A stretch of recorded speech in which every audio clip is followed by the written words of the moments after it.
Good evening, good evening, good evening, good evening. Good evening to you, ladies and gentlemen. This is WeatherBrains episode 932. Can you believe we've done 932 episodes? Wow. This is for November the 27th, 2023. Yeah, we're coming up on 18 years in January. We started the show in January of '06. So January of 24 will make 18 years of Weather Brains. Who'd have thunk it? So here we are, the Monday night weather party. And I am I'll say that for doing this stuff, I'm 100%. And for those that missed it, I was not on the show 2 weeks ago. For the first time in a long time. I was physically here and I pressed some buttons, but I was not on the show because I had severe abdominal pain. And that just doesn't happen with me. I don't miss work. I don't get sick. And so wound up going to the emergency room and had surgery that night. It was a closed loop bowel obstruction. How's that for nastiness?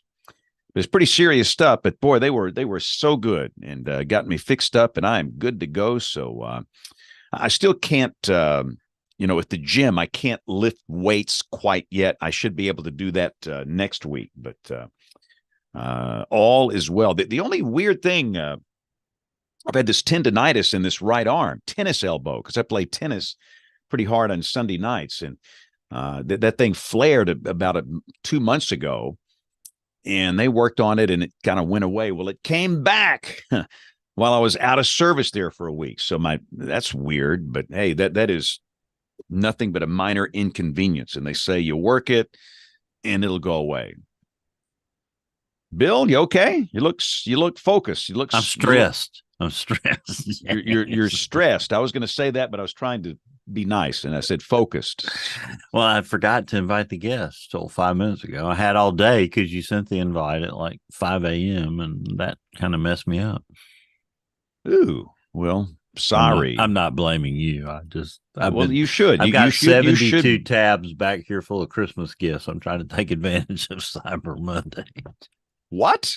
72 tabs? At least. Well, I don't know. I think I've thinned it down now to like the finalists, which is like 25 tabs. So goodness gracious, my head would explode.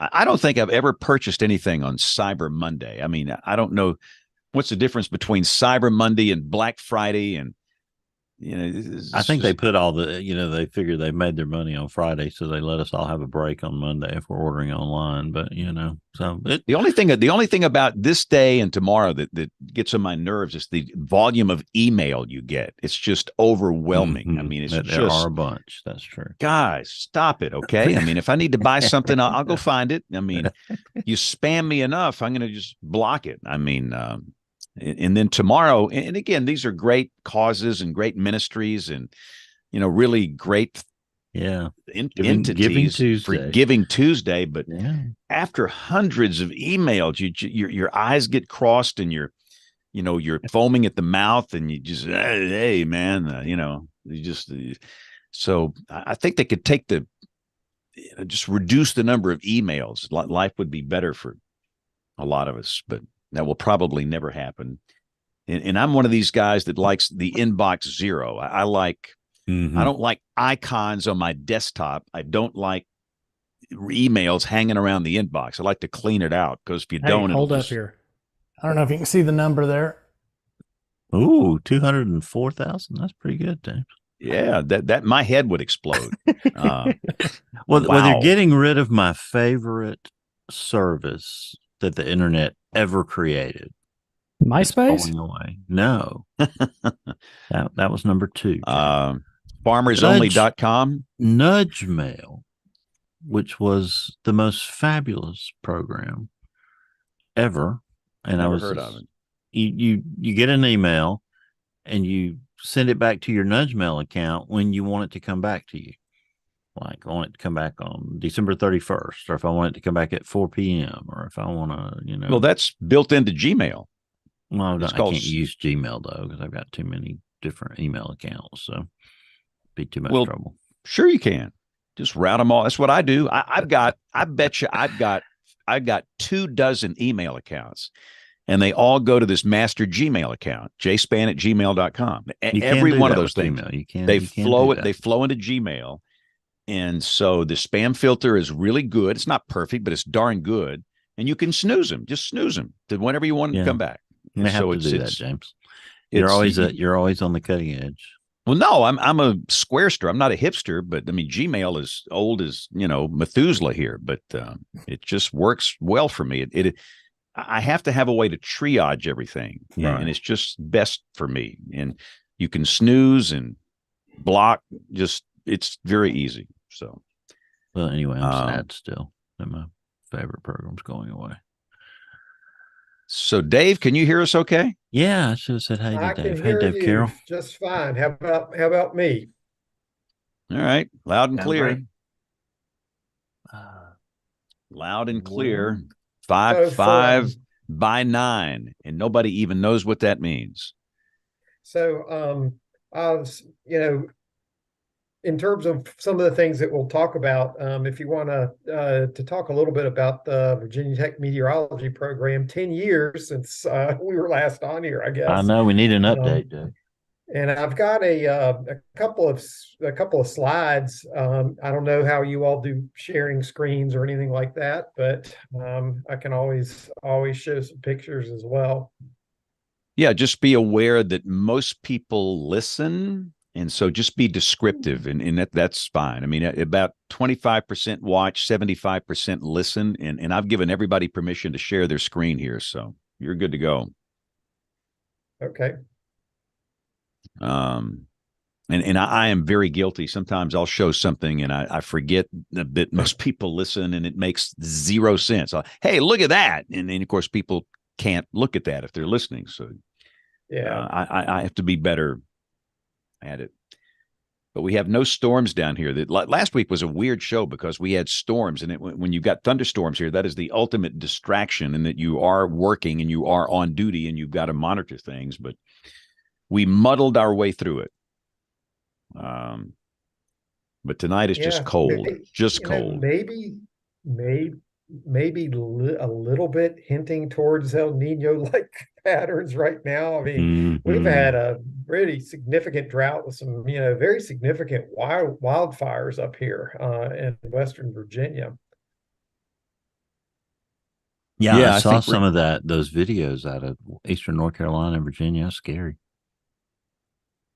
Yeah, some of the stuff they sent me from that Tennessee, North Carolina border fire was pretty dramatic a week or so ago. But I think we're going to get all soaked and wet down, and before you know it, people are going to be griping because it's raining too much.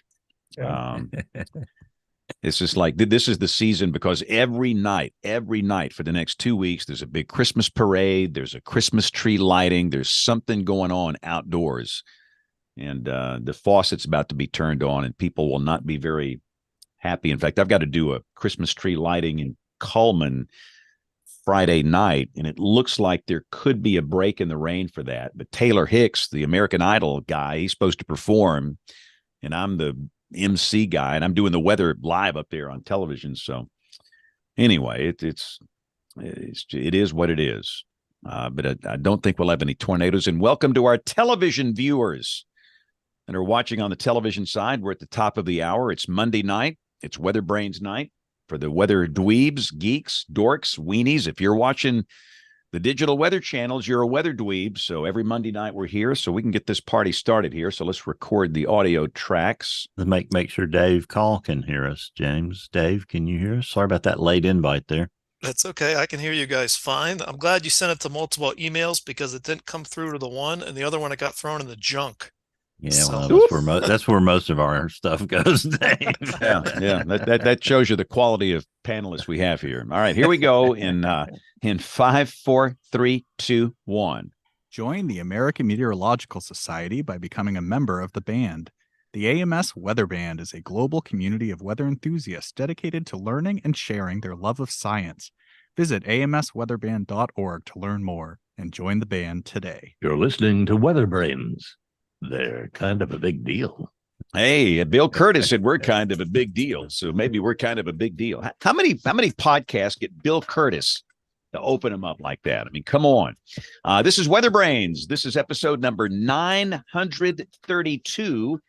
WeatherBrains, the weekly show all about weather. We'll be celebrating our 18th birthday in just a little over 1 month, January of 2024. We Wow. can be drafted, James. We could be drafted. We are getting old here. We are upper teenagers here. So we'll be legal. Yeah, that's right. We used to say we could drink, but now we still 3 years away from that. Well, Yep. But before you know it, we're going to be at show 1000 here. We're at 932, and we have to decide where we're going to do it. We decided we're going to be live together somewhere for a big 1000 show party. Wesley's. Yeah, Wesley's Booby Trap Lounge is one suggestion, northwest of Birmingham, but we might want to pass on that one. I don't know.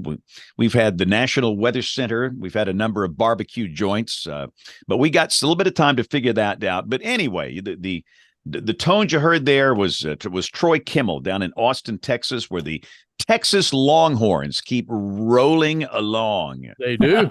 Yeah.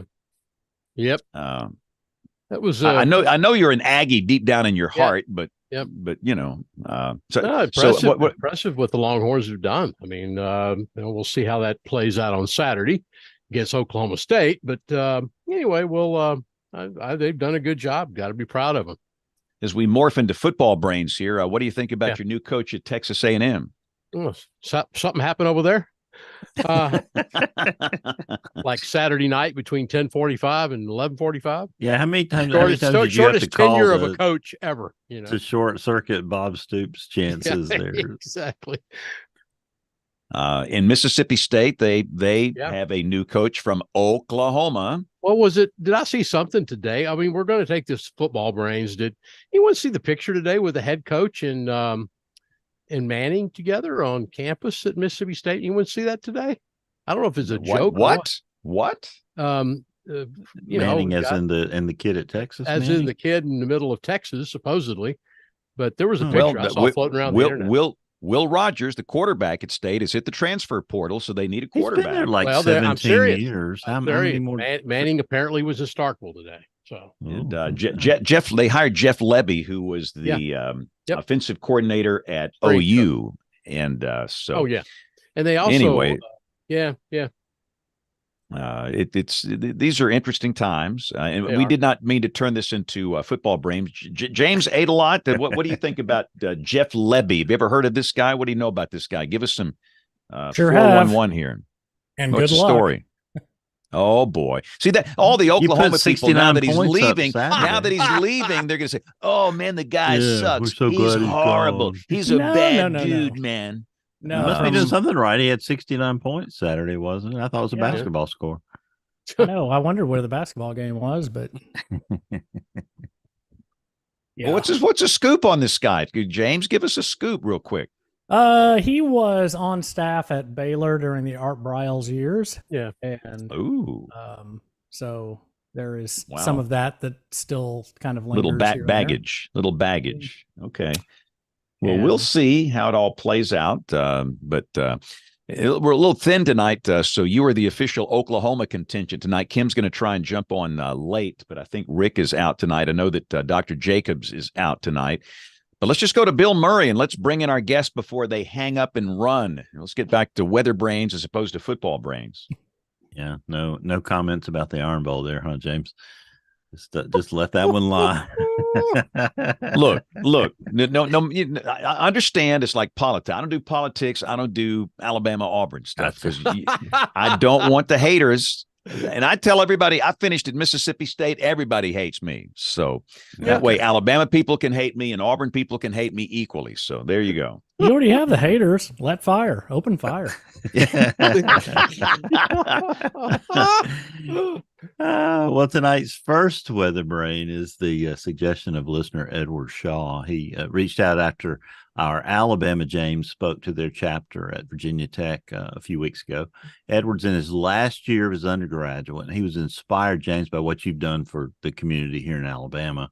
One of those is remaining apolitical.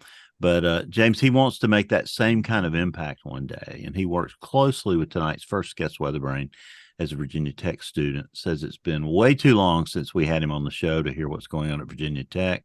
Thanks for that note, Edward. We agree with you. And of course, you make my life easy, the guest booking officer. So I reached out to Dave Carroll, and we had originally planned for a show. I think I think the last time you were on, Dave, was March 5th, 2013. So it's real good to have you back tonight. Welcome to Weather Brains. Okay, yeah, it's good to be back. And of course, Virginia Tech here. We're trying to decide whether we're going to be a football school or a basketball school right now. But, this year our football program has regained a pulse. So it's all good. Well, I've always wanted to go to a game at Blacksburg, so I can't wait to get up there and see a game sometime. So we wish the best for the Hokies. And so you're a professor or an instructor in the Department of Geography at Virginia Tech, Dave. Of course, we kind of glossed right over that. But that was a nice note from Edward. So talk for a minute about, that challenge of, bringing community into a meteorology program at the university level. Yeah, so back in 2013, we actually established the meteorology degree program here at Virginia Tech. It's the first one in the state. So we had kind of a built-in demand because all the students in Virginia were actually, headed out elsewhere. And of course, out-of-state tuition and all of that kind of stuff. So we felt like there was a critical mass for a meteorology program. And our department head back then, Dr. Bill Karstensen, and myself, we kind of got together and we looked at meteorology programs across the country. And we tried to actually cherry pick what we felt like were the best aspects of some of those programs, because we had an opportunity to actually spin something up from scratch. And we worked very closely with the National Weather Service at the same time. And they kind of gave us some advice on what we could do to kind of sketch out a program that would kind of give our graduates kind of a unique niche in terms of the meteorology graduates coming out across the country. So we built in GIS into the actual degree program. So not only are our meteorology graduates able to work in the meteorology field, but they're also qualified to work in the geospatial field. And of course, we all know that any kind of earth or environmental science now is closely tied to GIS and the skill set that comes with that. So I think that's been a really good corner on the market. And, just in the 10 years, we actually have the National Weather Service, for example, covered literally from Fairbanks, Alaska to Key West, Florida. So it's pretty amazing what our graduates have come on to do over the course of that 10-year period. Dave, I want to circle back. I want to introduce our second guest weather brain. Then I thought one of the things in your background was very, very interesting, and we'll come back around to that in just a second. But our second guest weather brain tonight is an associate professor of geography and meteorology at Ball State University. He received his meteorology degree with honors from Penn State, advanced degree in geography from Syracuse. He teaches classes of meteorology, physical geography, including a storm chasing class. He's a lot like you, Dave Carroll, in a lot of ways. Dave Call, welcome to Weather Brains. Thanks, Bill. It's great to be here and glad to be part of the podcast. We're so excited. This book right here, I just got it last week. Of course, this was the anniversary of the superstorm, the great, the great Thanksgiving storm of 1950. And you've just published a book on that. And we want to circle back and talk all about that event because it's one of the greatest storms in American history, and one that a lot of people don't know about today because we throw that term superstorm around a lot. But this truly was a superstorm, Dave. It was epic, epic by any measure. I mean, the snow, of course, is often what we think of with the storm, but the hurricane force winds, the comparisons to the past hurricanes, the flooding, and the cold in the south. I mean, records that were just crushed and have not been touched since then. So the number of effects, the wide-ranging damages. I mean, destruction from Maine to Florida and all the way out west to Mississippi and back up into the Midwest. The scale of the storm is just astounding, and some of the weather anomalies too. Yeah, I remember. I've always enjoyed reading the Birmingham newspapers from that Thanksgiving day because we had one of mine and James Spann's favorite events, a cold wave. James, when you were growing up, did you just look forward to a cold wave? Yeah, I was listening to an old radio air check this morning, and they were forecasting a cold wave coming in. It was from 1968, I think, and it gave me chill bumps. It was so good. And these were like Well, 50-degree temperature drops in 18 hours. I mean, that is a cold wave for you. yeah, there were people, and this was not very well forecast. We'll get into that in a minute. Because people here in Birmingham, there's a big high school football game. I think it's like still the second highest attended football game in the history of Alabama at Legion Field. And that people went to that game in short sleeves and came home nearly frozen because the temperature dropped an amazing number of degrees. And it just wasn't. I looked at the Birmingham Post Herald for that morning. It was not even mentioned in the weather forecast. It just said that it was going to be showers and cooler. And we've come a long way since those days. I could not have made anything more confusing than to have Dave Call and Dave Carroll. I can't say Dave C, so I'll just have to muddle through here tonight. But we're glad to have both of you, and we want to talk about both programs a little bit. And then also definitely get into the event that happened in 1950. So Dave Carroll, when you had an interesting situation before you got involved in the setting up the program there at Virginia Tech. You were teaching sort of like advanced placement courses in meteorology in the high schools, right? I was. I actually taught a dual enrollment class between one of the local counties and Virginia Tech, and so students were actually able to get college credit for this class even as seniors in high school. And throughout that time, we had actually been probing with Virginia Tech on the development of a meteorology program here. So we're co-located with the Blacksburg National Weather Service, so it made sense to actually pursue that. And so over time, it took years and years and years. Anybody that works at a university knows that the wheels move very, very slowly in terms of any kind of change. So eventually, after beating my head against the wall for quite a number of years, we finally succeeded. And the Department of Geography here decided that to pick up the meteorology program and that would be a good idea. And so I left that job, which was a great, stable career. And I actually left that job to actually try to spin this stuff up at Virginia Tech. And they gave me 2 years and said, okay, you got 2 years to go ahead and make this work.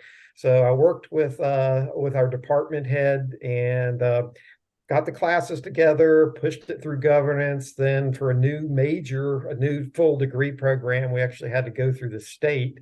And we wanted BS meteorology on people's diplomas. We didn't want, an option or whatever. So we actually had to go through extra hoops to get that accomplished. And we had the critical mass to do it. So we were actually looking at the 5-year mark of getting, I think, 40 majors, and at 2 years we had 75. So there was a pent up demand here within the state of Virginia, and Virginia Tech's known as a pretty good value in terms of education, in terms of the cost of tuition and everything. It's one of the lesser expensive schools now. And so it turned a lot of heads. So we ended up with quite a bit of interest within the state. We're actually, corralling people from out of the state now as well. So we've gone up to we're kind of around that 160 major number right now, freshman through senior year. So, kind of that 35 per class size. So it's still small enough that, it's, a fairly personalized program. And I think we've kind of stabled at that kind of number. We've kind of stabilized there. Well, we're real lucky to have two professors from two great universities here tonight. Dave, talk about the program at Ball State for a second. Bring us up to date on it also. Our program, somewhat like Dave's, it's just been around a lot longer. I mean, it's been in the geography department, and one of the strengths of our program has been the GIS cross training they get, especially when I first came there. I mean, the meteorology world was still sort of fuzzy on this GIS, but the Weather Service people were coming to us and telling us that's what they wanted, and that's what they loved having our grads do. So, like Dave mentioned with his program, we've also had to go through some hoops to get it officially to say meteorology program as opposed to geography with a meteorology concentration. But likewise, we finally jumped through those hoops.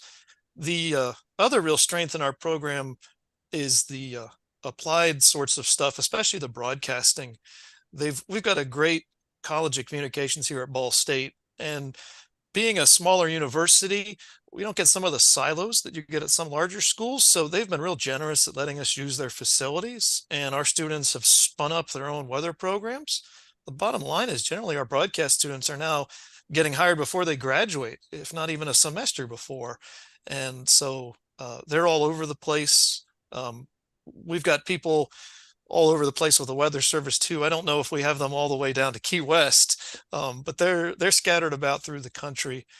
And the storm chasing class is a big draw for our program as well. I think I've seen Virginia Tech out there as well. It's just a great way for students to get out there and see the weather and really take all these principles they learn in the classroom and apply them to real life. I mean, most of the time as a meteorologist, you're looking at a radar image for some storm that is definitely not outside your window. And so to actually get that connection, there's the storm, there's the radar, I forecasted this is how things are playing out, is invaluable. And it's also inspiring for the students too. Anytime I think students can get connections with the real world, whether it's having professionals come in, going out to conferences, or in this case, just being out in the field is really helps them focus and inspires them to do a lot better. So yeah, we're moving into a new building finally, or actually it's not technically new, but they completely gutted our old building. So it's nice to have some good facilities for our program. Yeah, that's pretty cool. Yeah, we had actually done the same thing and actually moved into a new facility here at Virginia Tech too. So Dave, you had mentioned, the whole broadcast end of things is kind of taking off. We're seeing the very same thing here. And I was going to pop this question over to James and see, what's changing in terms of the broadcast. We don't have any kind of concentration in the broadcast end of things, but we work with the local TV stations, mainly out of Roanoke because that's the closest. Great relationships with them, a lot of internships and shadowing going on. But we seem to, like Dave was talking about, we actually have students that have multiple offers waiting for them when they get out. So is it kind of the digital sphere that's driving a lot of this right now for the broadcast sector? Well, it's tough. Most young people have lost interest in traditional broadcast television, number one, because it's not relevant to them. Number two, the salaries are so bad. Some of the starting salaries are under $25,000 a year. And number three, the whole business model is collapsing, and they don't see much hope. And the traditional broadcasting companies are relying on retransmission fees, which are going away, political advertising, which will at some point go away as the audience habits shift. And unless the broadcasters can become innovative and do things in a whole different way, there's going to be a problem here. And I think out of academia should come some hope for the changing of the guard, if you will. The Ron Burgundy newscast days are gone. I mean, it's a matter of time before everybody dies off that are watching these things. But I think there's a bright future. I'm not a negative Nelly. I think there's amazing possibilities in the future. But I see so many young people, they just totally given up on doing television. They have no interest in it. They'd rather go to TikTok or Instagram and become influencers where they can make more money. And they do weather and they sell products and services. And so it would be great. And most of us, like my background is engineering and meteorology, physical science. I've been doing it 100 years, but I don't know anything about television or Twitter or any of this stuff. And we all need some help in terms of moving out of the old model into a new model. And I've got a lot of ideas. I think the new model will be ad driven. And I've said this on here before. I think some of the ad money should go back to the viewer. If you watch every ad on a channel, you get $500 a month or something like that. I mean, that's the kind of way you've got to think outside the box and bring back advertisers and make the products relevant. So, but yeah, the times are changing and it's tough. Let me tell you, when I had an opening 25 years ago, I would have 200 applicants. Today, I might have 5. That's how times have changed. So, Dave, Carol, does that scare you to death, or what do you think about that? Can the universities rise to that challenge? I think that the students that are coming out now seem to be well versed in a number of different communication technologies. They seem to be very, very comfortable with the digital age. And I think a lot of them would, in terms of, kind of a digital forecast, if they have a mini podcast kind of thing associated with the TV station, I think a lot of them will be fine with that. So I think the market will dictate where we go from in the future. I also want to give a shout out. Stephanie, one of our department members, is logged on here as well. So welcome aboard, Stephanie, down here.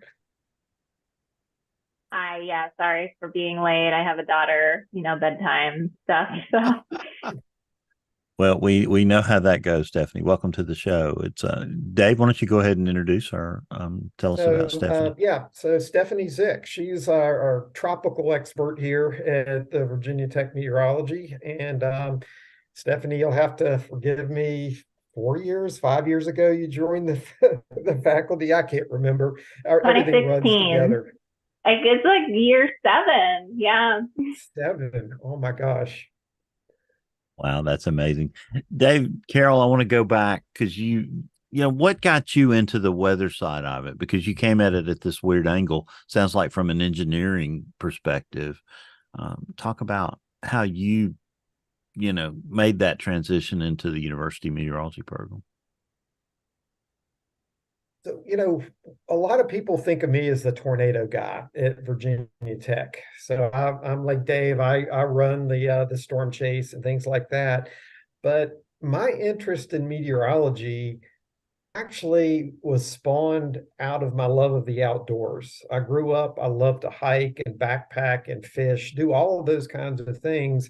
And you needed some meteorology knowledge to actually, be effective at doing some of those things. I loved the winter camp and stuff like that. So a lot of my interest in meteorology was actually born just more out of necessity because of my interest in the outdoors. And over time, I was able to kind of flavor that with convective meteorology and things like snowfall here in the mountains of Virginia, and then leading trips out west, things like that. So it's been a really, really kind of neat, although circuitous pathway for me, because now, essentially I'm getting paid to chase storms. I'm getting paid to go to the Rocky Mountains each year to lead trips out there. So it was a long time coming, a lot of work, but it really has kind of solidified not only my love of meteorology, but also my love of teaching. That's the one thing. I would not storm chase on my own. I go out there on behalf of the students, for example. It's just something that's innate in me to want to try to teach and instruct newcomers coming up. So Dave, talk about your storm chasing program at Ball State, and then I want Dave to kind of compare notes there. What can students expect? How many go? How long do they get to go? That sort of stuff. Kind of fill us in on both programs. Our program's been around a long time. My predecessor, Dave Arnold, was the one that actually started it. I think he started it back in the late 90s. And when I came there, it was on the books, and they said, "Do you want to teach this class?" And I'm like, "Well, do I get paid?" They're like, "Sure." And I'm like, "Sure." I mean, I love to travel and I love to teach. So I was willing to give it a whirl. And it's been a great experience, but I really keep focus on it being a class. I limit the number of students. We don't take more than 10 students, which the university means we end up with 2 vans. And I wouldn't say I'm just throwing them in the water without a life preserver, but I'm definitely throwing them in the deep end. They're the ones making the chase decisions. They're the ones reading the maps, making the forecasts. We're going to make sure we don't drive into a tornado or something silly like that.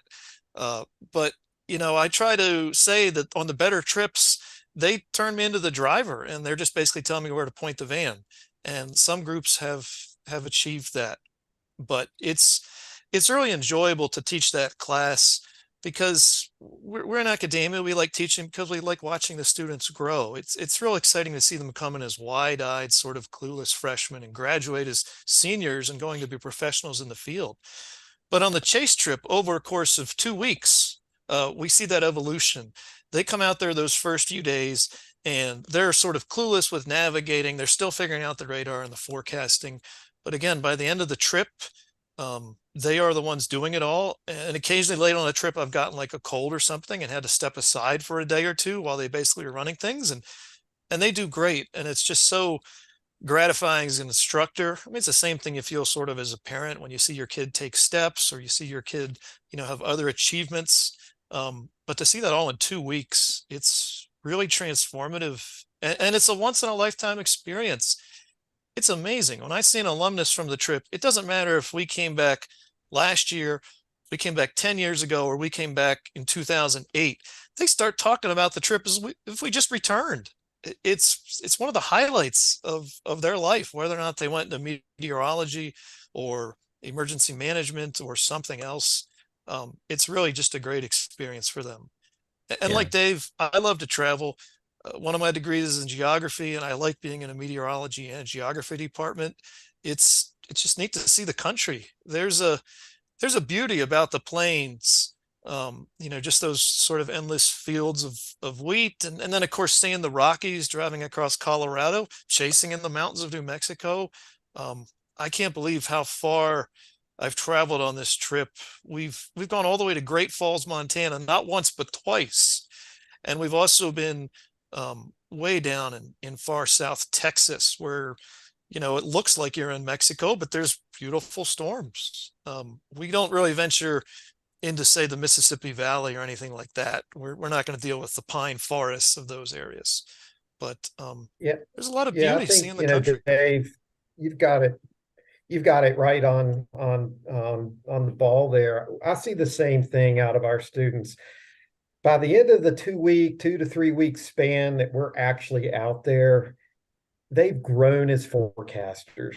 They truly have. So many of them, quote, get it at the end of that trip. They can figure out how not only the navigation, but the process of forecasting convective storms. By the end of that trip, since they're absolutely immersed in that, essentially 24/7, they Yes. really get it at the end. So the vast majority have really, really grown over that 2 week period. And one of the really neat things that I do with our program is we take 3 minivans.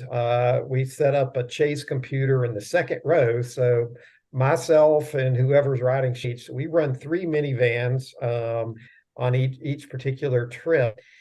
Future trips are now our graduates. They come back and they were working for the National Weather Service. They take time off to come and drive with me and help lead the trip. And so I think they can instill that professional knowledge back into the students as well. And the current crop of students see these recent graduates and what they're doing as professionals in the field, whether they're in broadcast or whether they're at the National Weather Service, whatever, they actually can relate to these people because, wow, these are young people that have just recently graduated and they've made it. And I think that goes a long ways towards kind of really solidifying the relationship between my leaders that were students just a few years ago and the current crop of students. I think it's a big boost to them so they can actually see, wow, maybe I can actually pull this off.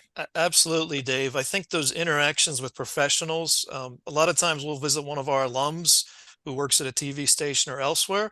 But if not, we'll go to the SPC or the one NCAR, and just seeing what they can do with the degree is just inspiring for them. And the professionals tell us a lot of the same things that we tell them about, taking advantage of opportunities. But when it comes from them, they listen. Just like sometimes my kids will come home from school and they'll tell me something their teacher said, and I'm like, I've been telling you to do this for years. But if it comes from the teacher, they listen. So that's really inspirational. And Dave, I want to go a step beyond what you said too. It is great to see them grow as forecasters, but they also grow as people. I've had students who've never been to maybe more than 3 or 4 states before this trip. They've never had to do laundry. I've had students who we go to Walmart to buy supplies and they don't quite understand how to use their debit card. Or how the fact that if you eat fast food burgers and fries every day for 2 weeks, your body's going to start to rebel. So maybe you should not supersize everything. They grow both personally and professionally. And so it's a great opportunity, I think, to mentor them both as students, but also as people. Yeah, one thing that we've had to adjust, Dave, is the time frame that we go. I've kind of made an executive decision to not go in May anymore. Normally, we'd take off as soon as the spring semester ended in mid-May. And, we sometimes will run 2 trips, mid-May to mid-June. We don't do May anymore. And I made an executive decision just based on safety, not only safety around storms because of the kind of the chaser circus that we see out there so much, but also in the convergence around storms, but just the traffic in general. And it's just too much to try to keep 3 vans together in some of these situations. So we now go in June and we don't depart until mid-June. And I can tell you this, we've been able to engage storms in and I know, we run the risk of a death ridge out there. That possibility exists. But at the same time, we've been able to engage storms and let our chase team dictate the decisions around storms instead of the traffic dictating it for us. So the bottom line for our students that chase on their own, or I make this abundantly clear at the beginning of our trip, if we're no longer calling the shots around the storms, we leave. It got to the point in May where in navigating around storms, a left-hand turn at an intersection was a no-go. So any kind of navigation was only right-hand turns to navigate out of the way of the storm's path or whatever. And so it became kind of a safety issue. And I started going in 92 was our first years out. And going in mid-June is more like late 90s right now. So it just opens up a lot more opportunities for us to get closer to the storms in relative safety and not have the traffic dictate what we do.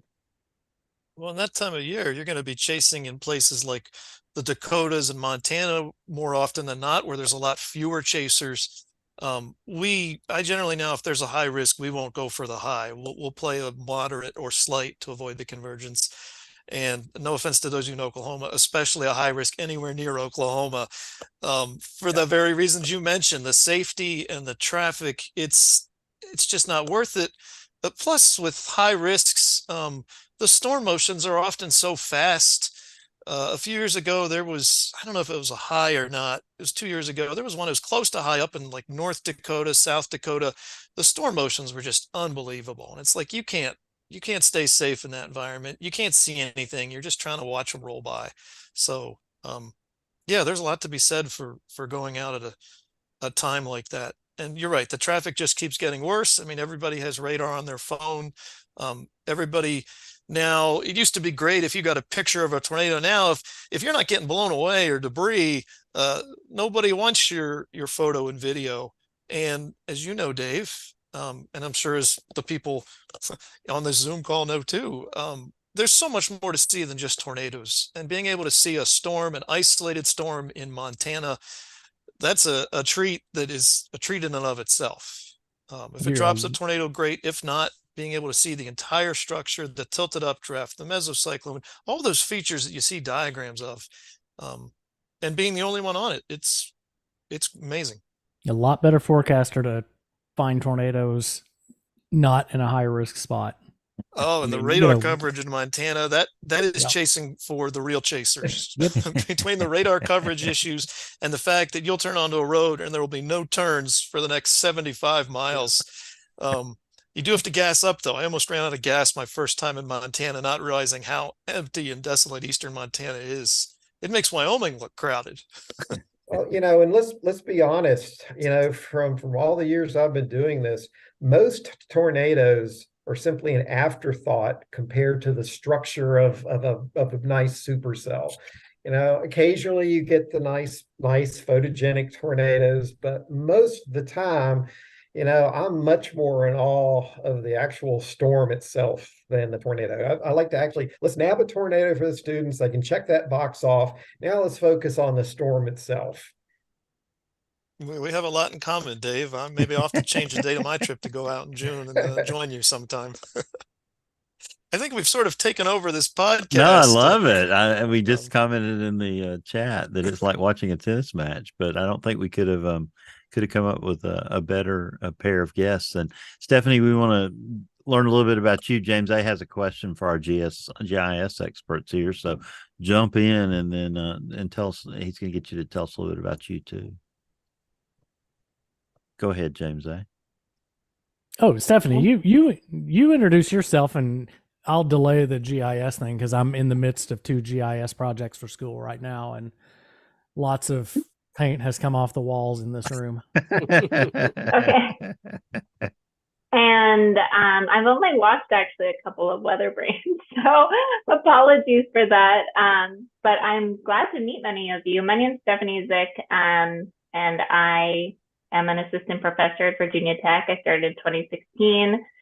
I did my undergraduate degree at Rutgers University and a master's at Penn State. And then I did a PhD in geography at University of Florida. So I'm a geographic meteorologist. That was what the position said.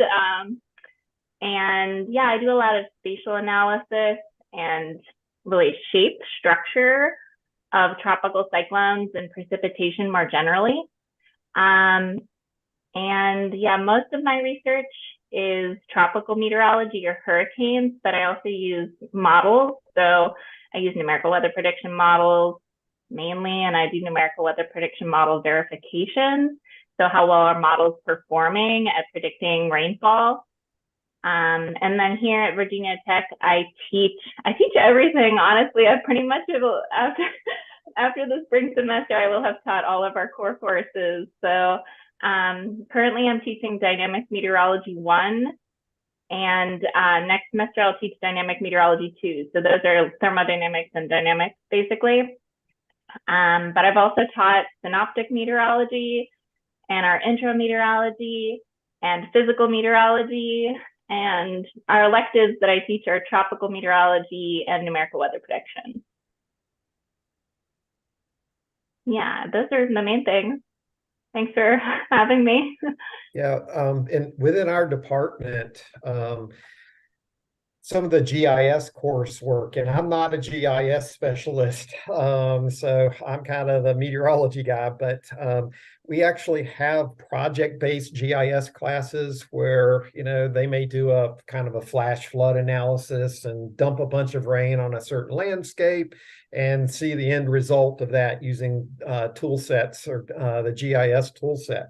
So that's, we actually have a number of classes where the students are actually involved in those kind of projects or case studies where they kind of build what might happen given a certain weather event over certain terrain or a certain city or whatever. It's always kind of neat to me to see GIS is on its backbone a largely vocational thing. You learn by doing it, especially the software. And so it's always fascinating to me, back immersed in academia, how you treat things that are vocationally based, because there's a whole lot of theory behind this too. And what are they? You touched on it a little bit. How much GIS do I get if I am an undergrad? I graduate from Virginia Tech. So our degree is actually closely aligned with the actual geography degree. We actually have a fair number of students that actually double major. So the geography degree is a lot more flexible. Meteorology is not as bad as engineering in terms of it being really, really strict with what you have to take every single semester of every single year, but it doesn't give you very much wiggle room. The geography major actually gives you quite a bit of wiggle room in terms of electives that you can take. You can specialize in certain areas. Maybe it's a biogeography or a forest resources. Within our department, we also have, in college, we also have a water major, so it's focused on water resources. So the geography degree actually allows you to kind of specialize in a certain aspect of geography and or GIS. So what we actually have in the meteorology program is we require a number of different GIS courses, an introductory one, and then a higher level GIS course as well. And many of the students actually will go on to get a minor in GI science as well. So they pair that up with a meteorology degree. And to be honest with you, we've actually had a fair number of graduates that actually went on to more of the GIS end of things in terms of a career, as opposed to the meteorology end of things. So those jobs are out there as well. And it's kind of strange, that they use GIS for UPS and the shipping companies and transport companies and everything. It's amazing the array of options that are out there in GIS. Obviously urban planning and coastal resources, all of those kinds of things. It's pretty widespread in terms of the kinds of jobs that some of our graduates have gotten. So very interesting. It has a meteorology flavor with it, but it is more or less a GIS related job. Well, and if I could jump in, Dave, it sounds like you cribbed off our program in the respect we have a lot of the same things and the words are different. If you're in the meteorology program, you don't have a lot of flexibility. There's 2 required courses. Many students will take more. If you're in, we call it meteorological studies, but it's geography with a meteorology flavor, then it pairs up real well with the GIS major. Or we have a lot of students that pick up an emergency management and homeland security minor, which is real useful because, that way, if you're an emergency manager, what types of disasters are you usually responding to? Weather disasters. And we've got some good connections with the Indiana Department of Homeland Security. I did notice when I first came here, it was in the aftermath of the Great Recession, a lot of our students would double major in meteorology and GIS because, like in your program, it wasn't much more in terms of credits. And they would often get hired into GIS jobs because the meteorology landscape around 2010 or so just wasn't that great. And there's a lot of transferable skills. I mean, if you're fairly, good at thinking in terms of math and physics and able to take those courses, then you're probably going to be fairly good at working with computers and using computers to solve spatial problems. So plenty of those students would get GIS jobs. And the nice thing, of course, is they're 9 to 5 jobs in a lot of cases, as opposed to 24/7 weather cycle. And they could stay in Indiana as opposed to going wherever they found a broadcast or other meteorology opening. So we've had a lot of great success in our program, like yours, with students getting both. And it just works great to have them in the same department, because it makes it so much easier to blend all that stuff together and to see the connections between the two. I mean, meteorology, we use maps all the time. So it makes sense to have meteorology programs within geography programs, unless they're so large they can be standalone, and most aren't, including ours, and sounds like yours too.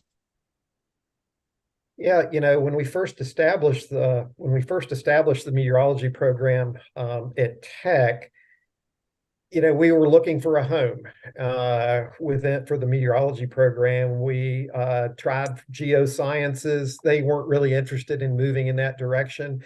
And the Weather Service actually suggested you need to go with the geography program. And so geography actually was excited about it. They looked at the what they had in place and thought this would be a really, really good fit. One of the things that's interesting, I think Stephanie can probably comment on this too, the meteorology majors seem to kind of make that natural transition to geography and vice versa. I think that skill set is similar between the two. And so good meteorologists seem to make good geographers, and Absolutely. I think that's they're so complementary. And let's face it, any earth and environmental science now, you've got to be able to plot this stuff and map it out. And so that's a skill set that's kind of uniform across all environmental sciences now. And that's one of the things that we try to stress at Tech, is the fact that meteorology is not, it's more of a synthetic science now, where you cannot ignore the impacts on humans, on infrastructure and things like that. It's an atmospheric science, but now operational meteorology clearly has to take into account all the impacts now. That's a big driver in what we're seeing. And you cannot quantify. I think I wrote a book on that, Dave. Yeah. Thanks for introducing me. and you can't quantify differences of impact without GIS. Yeah, and when like you all at Ball State, we actually have quite a contingent that are interested in emergency management kinds of positions as well. And again, all this kind of goes back to the high impact meteorology, and these big disasters drive, careers for a lot of these students, So I think that what might be, bad for society is good for meteorology as a career path. Troy, weigh in on that, because you're in emergency management. Yeah, and I think Dave and Dave that we're seeing more and more of that. The students are wanting to get into emergency management. They're taking advantage of it. I thought. And I just happened to be in it because I'm at the University of Texas in geography, and taught the intro classes there for over 30 years. And it's something that we don't have a major program, but at the same time, nationwide, I'm seeing that GIS. Boy, it's just amazing what we're seeing here and at other places. And now we're seeing more and more of the emergency management stuff as well. Both of your programs include, or you have close ties to emergency management then, Dave and Dave? Ours especially does. Okay. I think it's because of our focus more of sort of, because we're also in the same state as Purdue and IU. And I think those programs are a little more focused on research, and we had a master's, we didn't have enough students, so that's been shuttered. So we're really more focused on sort of that operational, and the people come here are students because they want to go into broadcasting or they want to work for the Weather Service. They're just more focused on, getting that degree and getting that job. And again, this is where the alumni network has been real helpful. We had some students start getting hired at IDHS, and they have an intro sort of level position, which is perfect for someone coming out. It's called the watch desk officer. And basically you're just watching the weather and for disasters. And a lot of them move up from there. But that initial position, they're mapping out disasters with GIS. They're looking at the weather. It's a great marriage between the two, and they're staying right in Indianapolis, which is where a lot of our students come from. So it's a win both professionally and personally. And now, somebody will move up or they'll leave and they'll email me and say, hey, I got an opening, and I'll pass it on to our students. And we're not using necessarily nepotistic hires here, but we're applying for these positions because we hear about them first and because we've got a good track record. Question for you, Dave. You said something a few minutes ago. I'm kind of interested in this. You said originally that geosciences was not interested with that. So is geography at Virginia Tech, what college is that in? Or so geography at Virginia Tech actually exited from the College of Science, where geosciences was located, and actually was then put into the College of Natural Resources and Environment. And so that and again, in turn, is more of an environmental related college. There's forestry, there's water resources. Again, geography is kind of an add-on into that. And so it just fit really, really well within the College of Natural Resources and Environment. So we actually have a lot of that. A lot of the climate related things are going on within our college as well. And I wanted to kind of tailor in on what Dave was saying in terms of emergency management. Stephanie and I are both getting ready to evaluate student applications for a capstone course. So since we're co-located with the Blacksburg National Weather Service, we work with them to actually have students spend a semester out at the National Weather Service, and they actually have to go through an application process. Essentially, it's a job application process, so it's a great experience for the students too. And so they actually will work out at the National Weather Service for a semester, and it's competitive, but in the end, they really get a good idea. I mean, it's work with the upper air, the long-term, short-term forecasts. They do the whole thing, get to climb up in the radar dome, check that out as well. So they're not fetching coffee and donuts out there. They're actually working on the operations floor. And at the end of that program, the National Weather Service, they get a committee of forecasters together and put the students through an interview process as part of that. So they evaluate a resume, tell them what to look at, what they look for on an application, and then actually put them through an interview. And so it's a really nice program. And I mentioned that, Troy, simply because I have a freshman student right now who's interested in becoming a WCM. So she's interested in working with the emergency managers.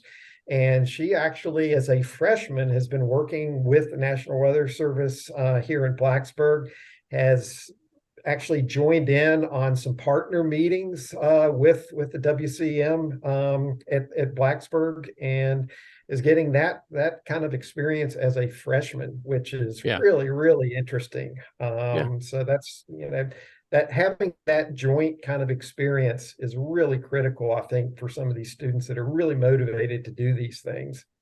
I got to tell y'all, and Stephanie too, that I'm so impressed by what I'm hearing here tonight, because no offense, and people have heard me say it here before, and I have one other place I'm going to go with geography here in a second, but I think people have got to realize universities honestly are not the real world, and to get students out in that real world and have them doing things at the WFO, Dave, and these other areas in emergency management, and seeing what it's like while you're still in school is so important. And it sounds like that, Stephanie, Dave, that it sounds like exactly what you're doing. I've got one other question for you, and here I am. I'm going to think I'm probably going to do something with the punch bowl here, but I think it's an interesting topic. Geography is kind of interesting in a sense that when you think about it, and I'm one of the old timers in this, that you have the cultural side of the house in geography, and then you had the physical side of the house. And it's real interesting. University of Texas were like that. And it's real interesting that hasn't always been a smooth operation. I mean, I'm not knocking the cultural people, the physical people, but sometimes it's very interesting to see the interrelationship that you see between those people, because a lot of the cultural say, well, we're going to deal with the cultural stuff and we'll let those physical people over there down the hall and around the corner. They deal with their stuff. But I really much and sustainability nowadays, that's become huge in geography and environmental studies and things like that. And I'm very impressed by everything that Stephanie, Dave, and Dave, y'all are doing. Well, Troy, I think you had a good point. I mean, geographers tend to split into these physical geographers and these cultural ones, because as academics, we have to specialize in things. But at its heart, geography is an integrative science. It's about how people interact with the environment. And that's why I think GIS and meteorology and bringing in those impacts things is perfect. And that's why I consider myself both. I mean, having the meteorological background, teaching the meteorology, doing it, working in meteorology professionally, I understand the science. But in geography, and when I started in geography about 20 years ago, that was the natural home for me, because the meteorologists didn't quite get it. You want to look at people, economic impacts. You want to survey people. How do you do all that? Yeah. Well, Dave, you go look at our panelist who's maybe will join us in a little bit, Kim. Yes. From down in Norman. I just love Kim because she's so, the social science thing, I think at first kind of scared the hell out of everybody. But on the bottom line, in order to understand why we have more tornado-related deaths at night in the southeastern U.S. where those 40-foot pine trees are, that goes beyond the meteorology to some degree. We've got to understand people, and we got to understand their thought process, and it's truly amazing. And I think that comes together when you look at geography. Absolutely. Yeah, I think that's exactly it. Go ahead, Dave. Yeah, even in our program, students actually take human geography courses. That's part of the curriculum. I know we have one professor that actually teaches about U.S. cities, for example. One of the things that he covers is the big, Chicago heat wave that killed so many people a couple of decades ago. And we have another professor that focuses in on coastal inundation. And so these are very real topics that make a huge difference in people's lives. And along with that, I was mentioning the capstone course and the emergency management end of things. We actually have students that go out on storm surveys with the local National Weather Service office. And we actually had some of our drones in the department being flown on some tornado tracks and things like that. And I can specifically refer to an EF3 tornado east of the mountains here in Virginia, where we actually had, I think we were freshmen or sophomores that went out on a storm survey and were helping with running drones the length of this tornado track. And they were there when the WCM was greeted by a local resident who went up and hugged him and said, "You saved my life with this warning." And these students witnessed that. And that was incredibly impactful to actually see the destruction and it's, and the personalization of a storm event. And I know, James, for example, with all the storms that you all have had down there, how that actually as a motivator, I believe, because you feel like meteorology is one of those fields where you can make a difference in people's lives, a real difference, where the rubber meets the road in people's lives. And one of the best things. Stephanie, go ahead. Oh, just like I definitely appreciate the students all getting GIS experience through the major here at Virginia Tech. But I think the number one thing I like about being in the geography department is that they take human geography and they're exposed to things like sustainability, and they're thinking about those impacts and that these forecasts are for people. I don't remember that being a part of my education. I had an excellent education at Rutgers, but I just don't remember that being a part of my education. And I think they get that here.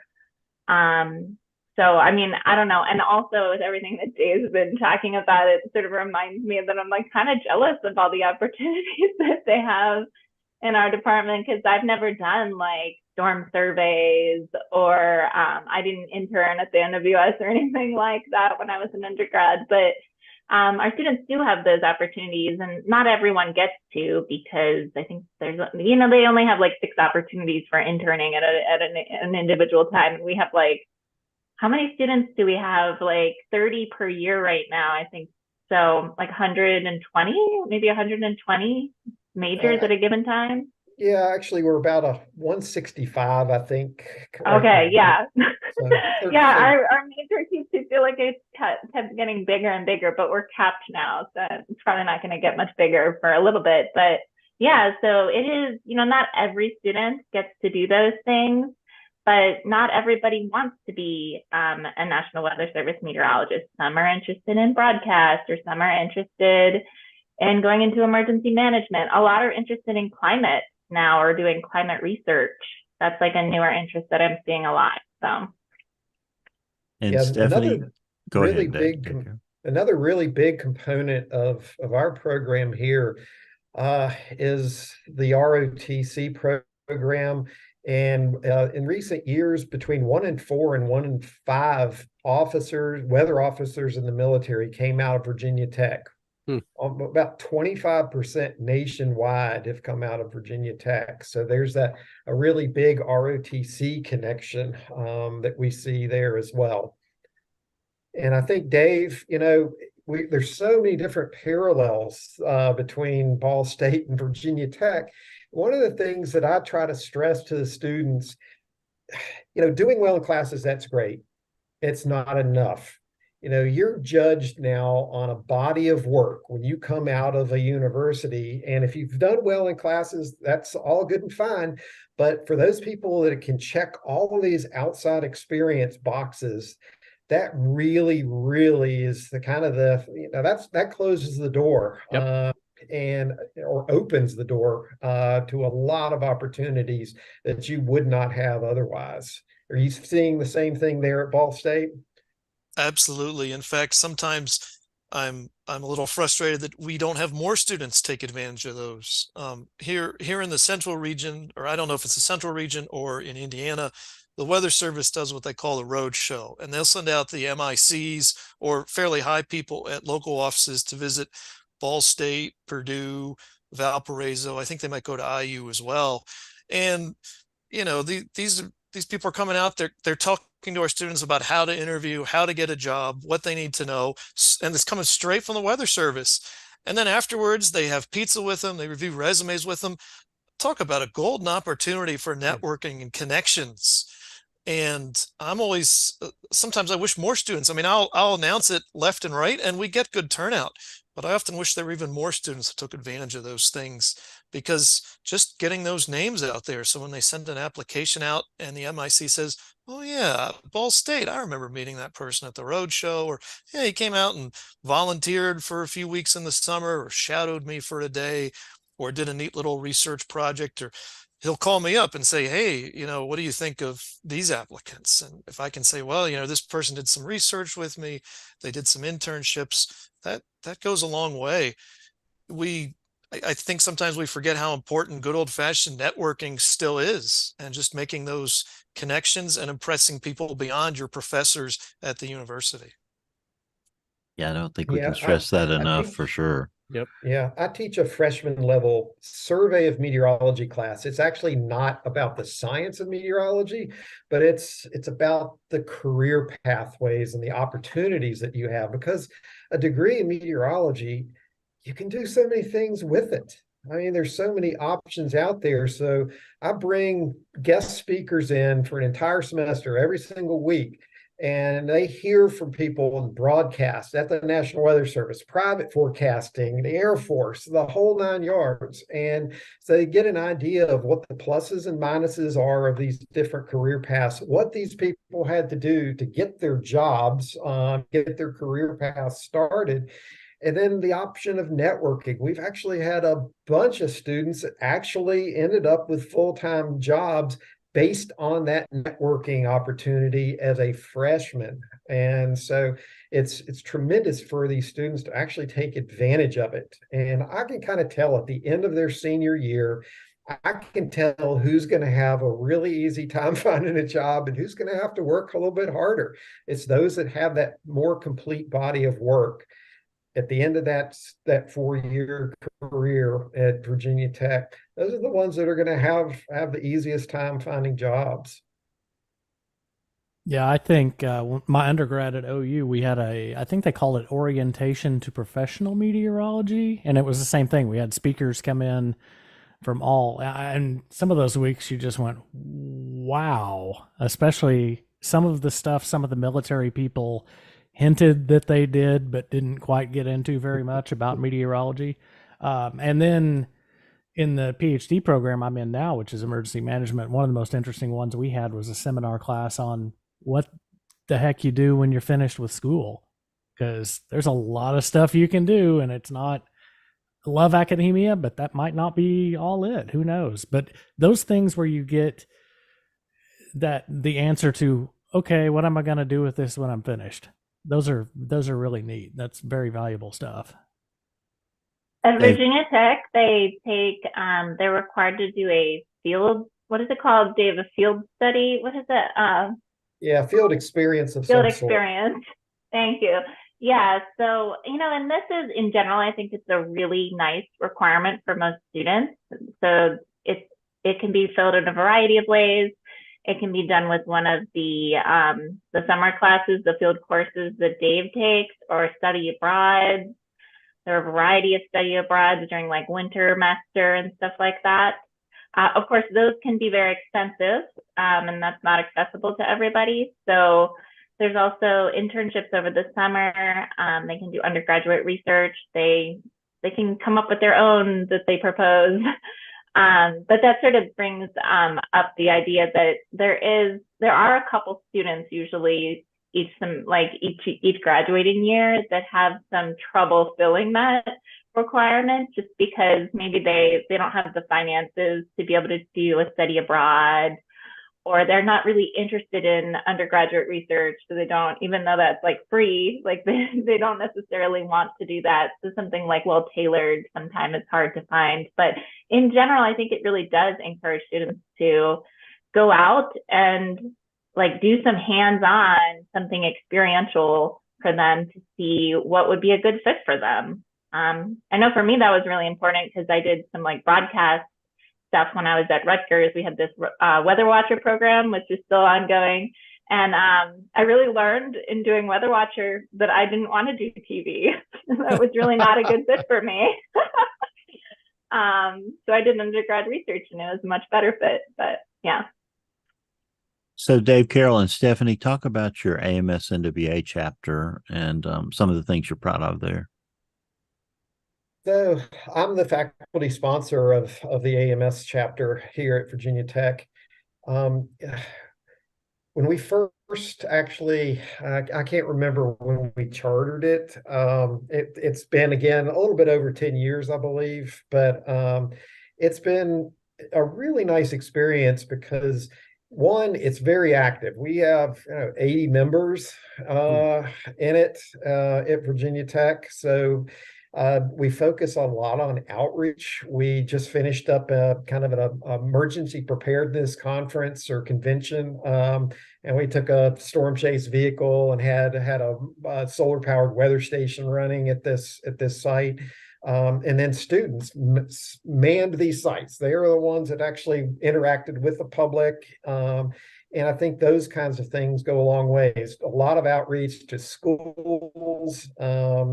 We're even in the Blacksburg holiday parade coming up this weekend. So I won't ask James for a forecast for Blacksburg on Friday night. But so I think that, that's been good. We've won chapter of the year a couple of times just in our short history. So national chapter of the year. And part of that is owing to the fact that we do reach out to the community and try to support a lot of different events and work closely with schools and a lot of outreach opportunities. We work a lot with the local National Weather Service office as well.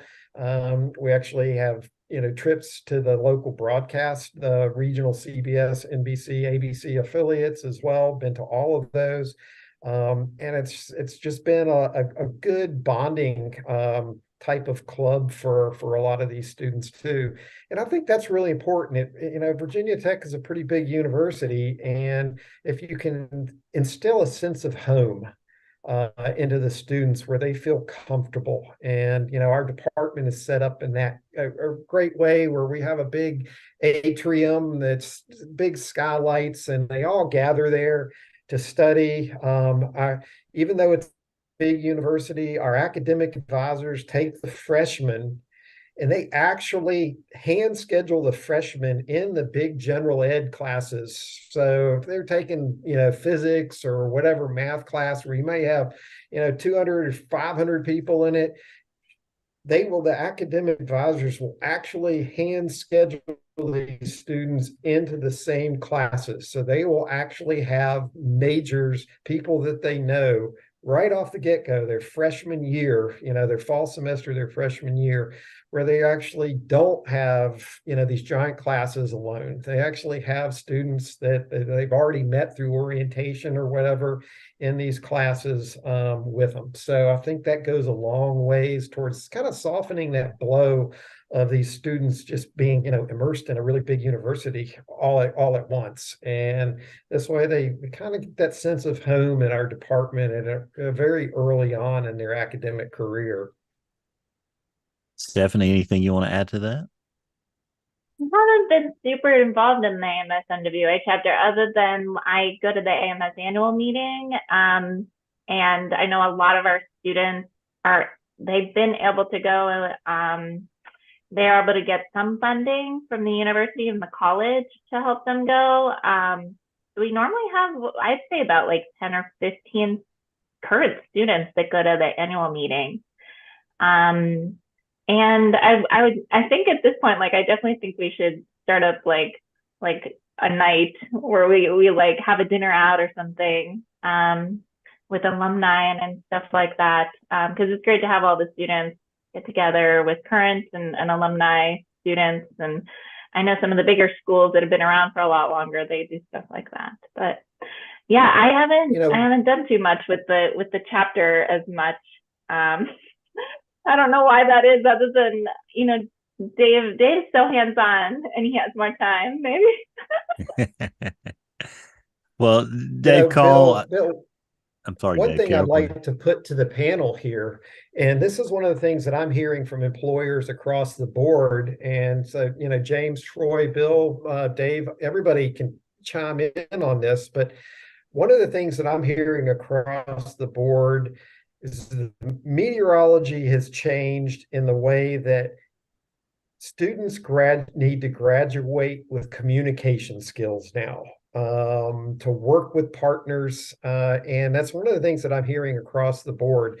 And it's a big item for graduating students to be able to communicate. The times of being locked in a broom closet with a computer are kind of over. And, meteorology is a much more interactive field now. So, what are your comments on that in terms of, having these students come out with the ability to actually, hold a conversation, those days of just sitting around a table and communicating or texting on your phone without being able to hold a conversation across the board.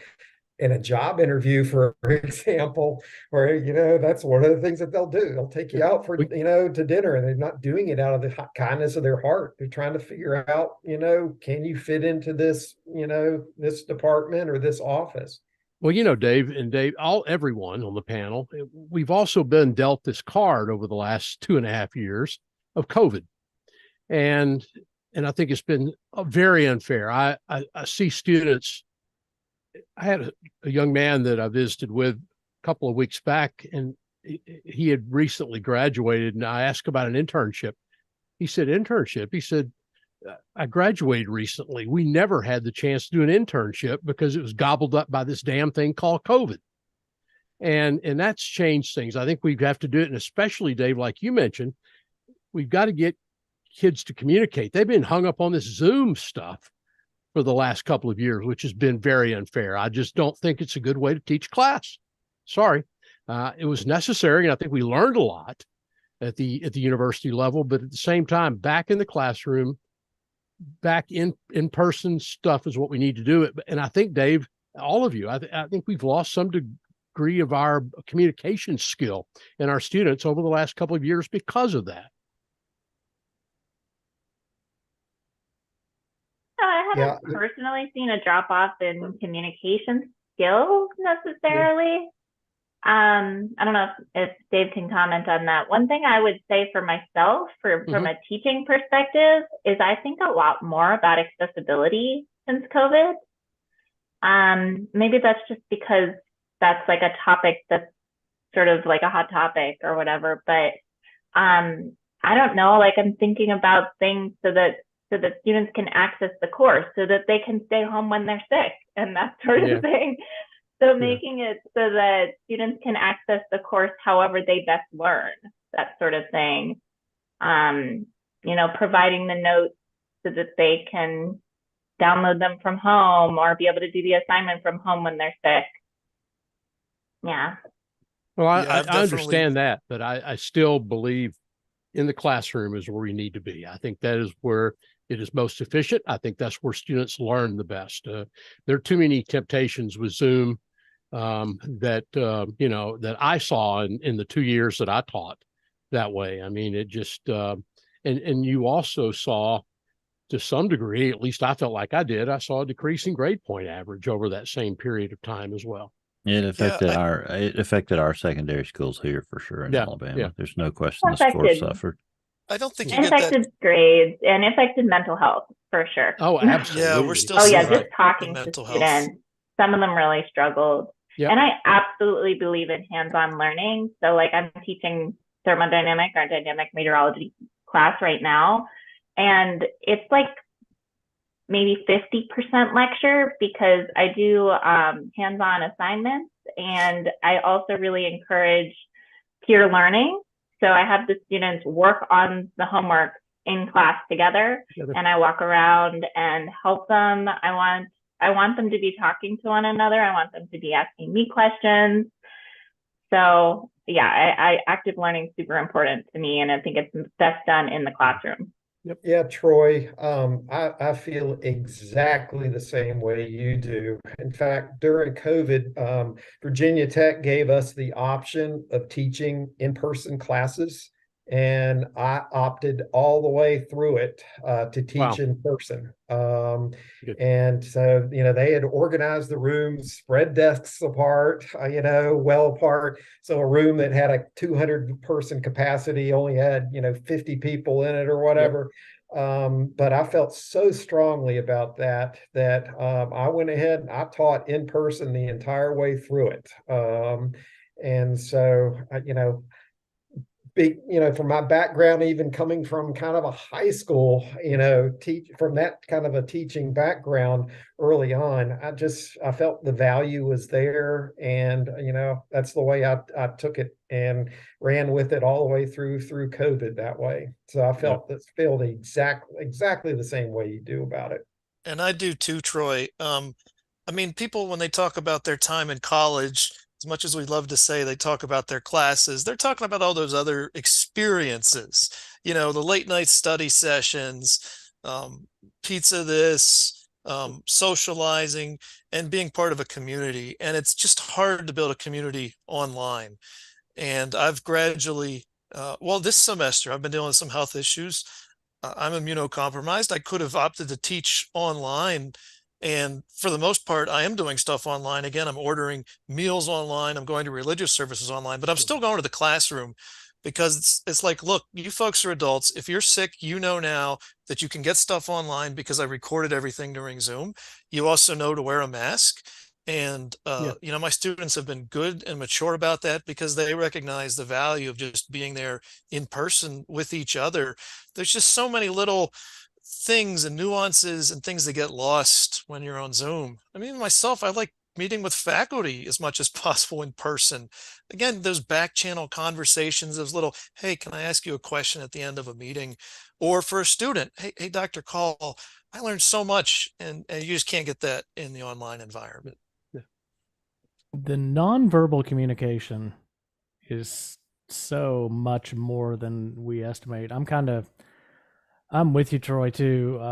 That said, the accessibility of what I'm able to do now in education because of some of the factors that COVID accelerated, I wouldn't be able to do what I'm doing now and still stay employed in Tulsa doing this. So I get it. I guess I had a question about what you were saying, and I don't remember what it was now. So that just shows you that Troy really made a really fantastic point. He just totally derailed. So my feeble influential. mind. Yeah. No, but I think what Stephanie said, I think is really important. I think I always want to teach in that classroom, but COVID taught us a lot. We learned a lot during COVID, and what I see nowadays, I have students that come in that I had a student come in today that I hadn't seen in about a year or so, and just telling me about the COVID adventures and how school went, and the fact that student's graduating shortly. I just didn't have that contact like I have in the classroom. But I agree with you, Stephanie. I think we learned a whole lot, and we learned some new skills. And it's not always easy sometimes when you're as old as I am to teach the dog new tricks, and I think we learned some things during COVID. So I remember what I was going to say. Thank you, Troy. Yeah. I think the emphasis on communication goes for every applied science. Oh, yes. Engineers graduating that can't communicate, doctors that can't communicate, especially forward-facing ones, public-facing ones. I mean, communication and the ability to communicate with a wide range of people, as James says, going down to the Walmart or the Dollar General store and being able to talk to these people, man, that is unbelievably critical. And it's more critical now than it ever has been to me. Or maybe we're just more aware of it. And let me first off apologize. We've had a plane crash with loss of life here since the show started. And we've had these fall streak holds and people are thinking UFOs are invading. It's been a wild evening here. So, but I have had the ear on the show. And let me just say that the communication is really important. I don't care what you do in the weather enterprise. If you work in research, you're working at NSSL, you're working at NCAR, you're working at a WFO from the Weather Service, you're working at a media entity. We have to be able to communicate. And I regret deeply not taking writing classes when I was in college, not taking communication courses when I was in college. I've had to learn it on my own, which is somewhat dangerous. And understand during tornado situations, that can be a life-death situation. If you cannot communicate adequately, you got a real problem. Which is why, as James A. mentioned, I take these interns into a Walmart in a working class part of the city to see if they can communicate with the people in the Walmart. Because you know what? The people in that Walmart don't look like them. They don't think like them. They don't vote like them. And I've had some college students find the people in the Walmart so offensive that they couldn't do it. They just had to leave. And my advice, if that's the case, you don't need to be doing this on the front line. You need to be somewhere where you don't, interface with the public, because we are in this as a servant. We have to serve everybody, all people groups. This has nothing to do with politics. This has nothing to do with anything. We're here to mitigate loss of life. All loss of life, and the communication skill is critical. And I regret the fact that I'm not that good at it. So anyway, that's my 2 cents worth. Whatever. Got to go get back to my plane crash. This has been a rough night here. I mean, it went down, Bill, near Gadsden. Near We've had loss of life on it, and 6-seater Piper. Is that what our Cherokee? Yeah, starting to anyway. So anyway, back to you. I'm sorry. Well, James, though, you sell yourself short. You're a hell of a communicator. And you do that. And I've been always so impressed by the fact you take your students out to Walmart or Dollar General. And it's like, and it's good for me, Troy. I do it for me too. We all have a bias. It's easy to talk with an old guy that looks like me from rural South Alabama.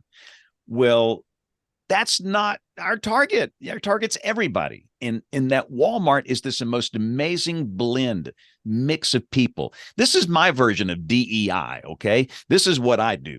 You want diversity? Go to the Walmart in Adamsville. It's an amazing cross section of people, and I learn by listening to these precious people. They will talk to you.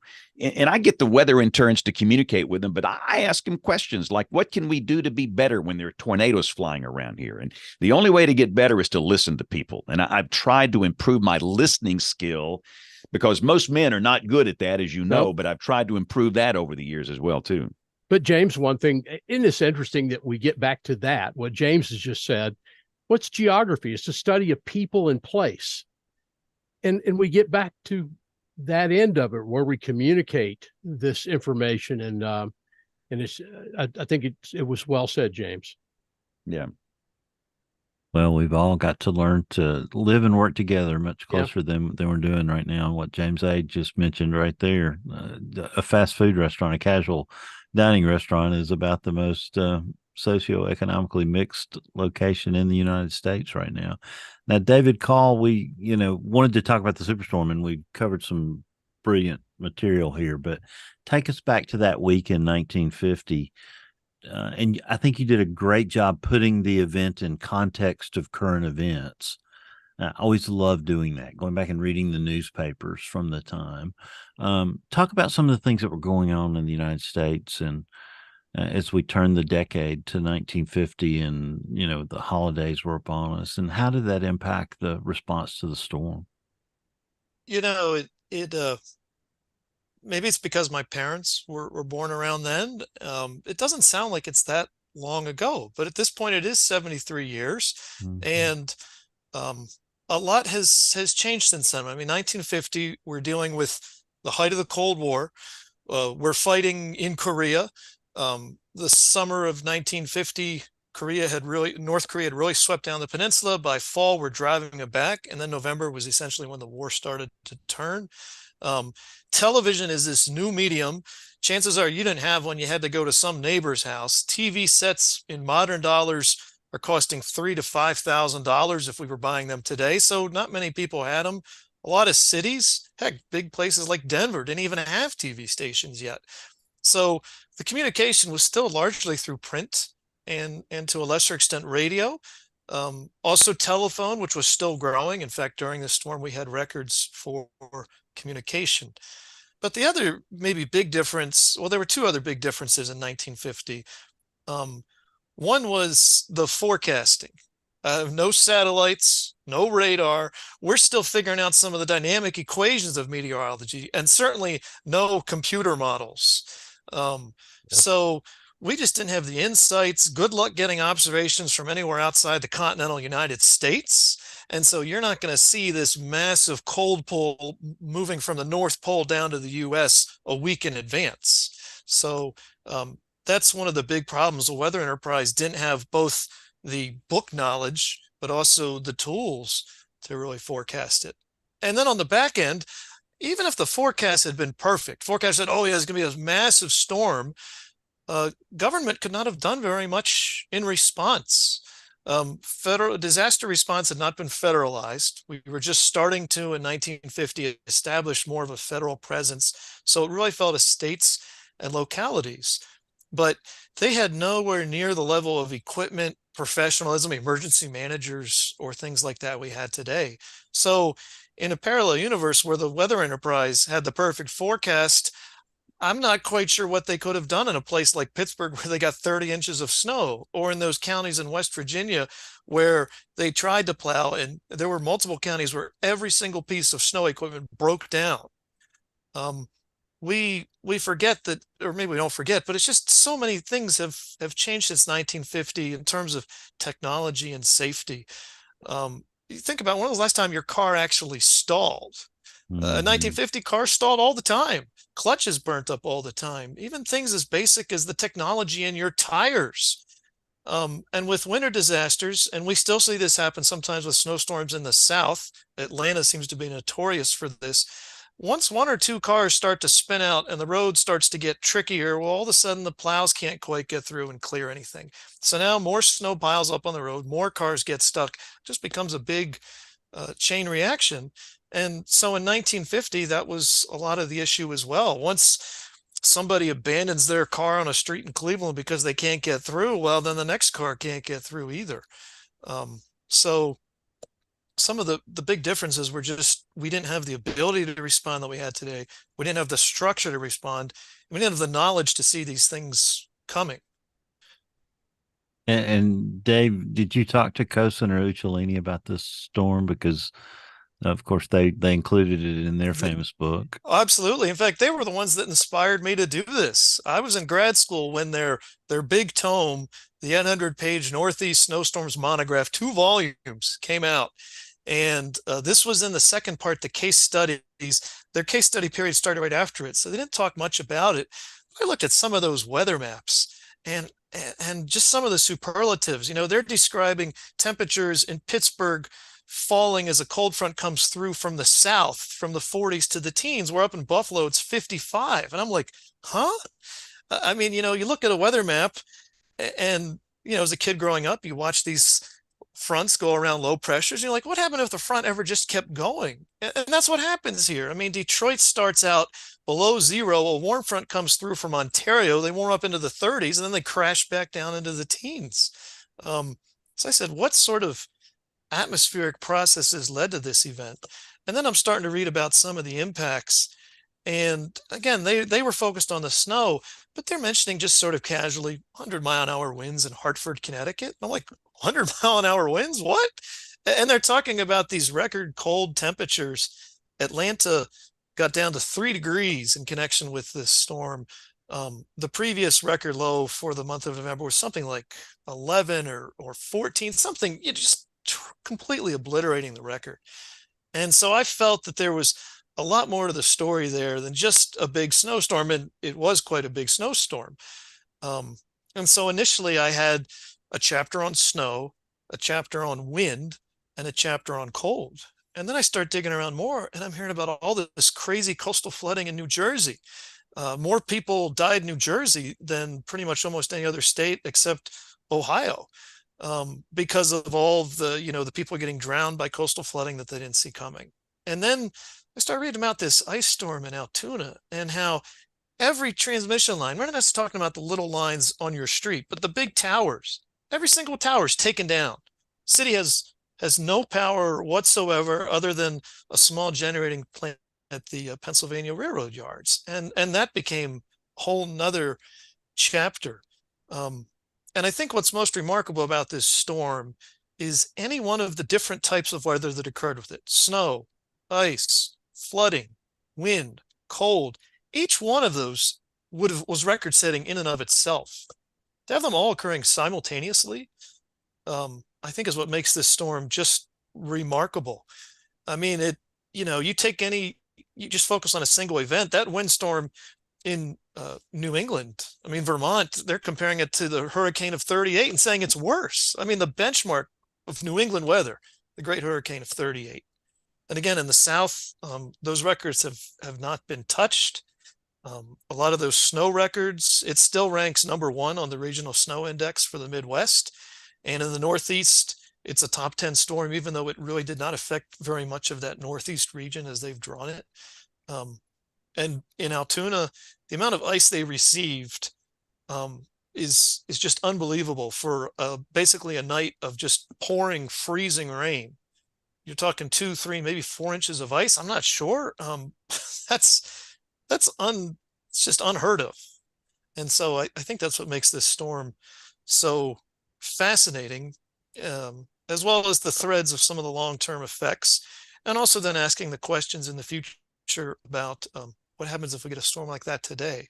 So I've probably given you half a dozen ideas for questions there. Oh, well, I had 2 dozen to ask anyway, so you're just adding to it. But I've always been fascinated by the Ohio State-Michigan game that was played on that Saturday in untenable conditions in Columbus. Talk about that game for a second, how it came to be played and some of the things that made it truly unique. So in 1950, college football was still the main game in town. I mean, we didn't have the NFL, anything like it is today. People and college football was, especially then, very much a regional sport. And so, you really wanted to pummel your rivals. And of course, Ohio State, Michigan, it was just as big a rivalry then as it is today. So a lot of the other games, some of the games were canceled. Penn State and Pitt, they didn't have. They did play Kentucky and Tennessee, and that was an ugly game with 12 fumbles lost and I think 4 interceptions.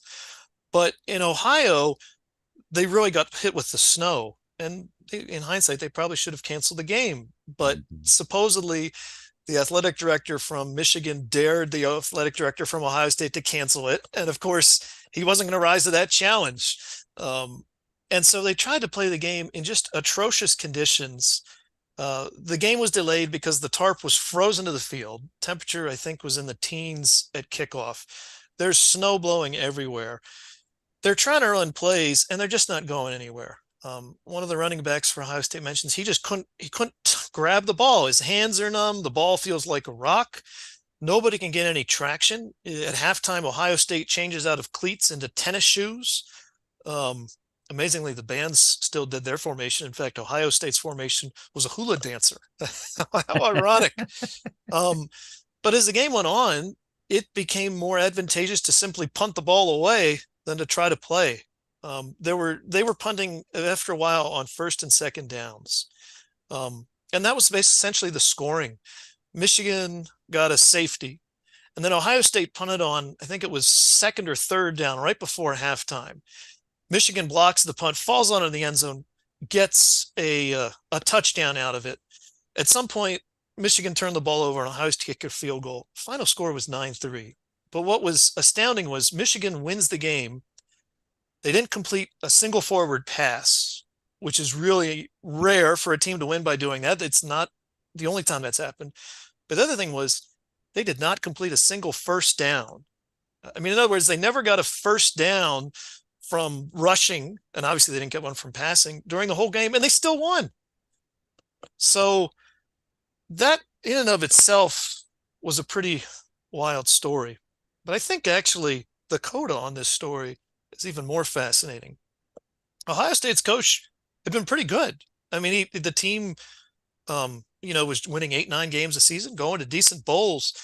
But 4 years, 4 tries, he failed to beat Michigan. I think he had a tie, and this was his 3rd loss. And in the coverage afterwards, you can see the vultures starting to circle because even though he's good, he's not beat Michigan. And never mind the fact the weather was awful and whatever brilliant game plan, or not brilliant, who knows? Every plan had to get thrown out the window. So I don't know if they would have fired him, but he had had enough, and he resigned. So Ohio State needs a new coach. They start looking around. Well, Miami of Ohio played Cincinnati, another rivalry game, and the conditions there were pretty bad as well.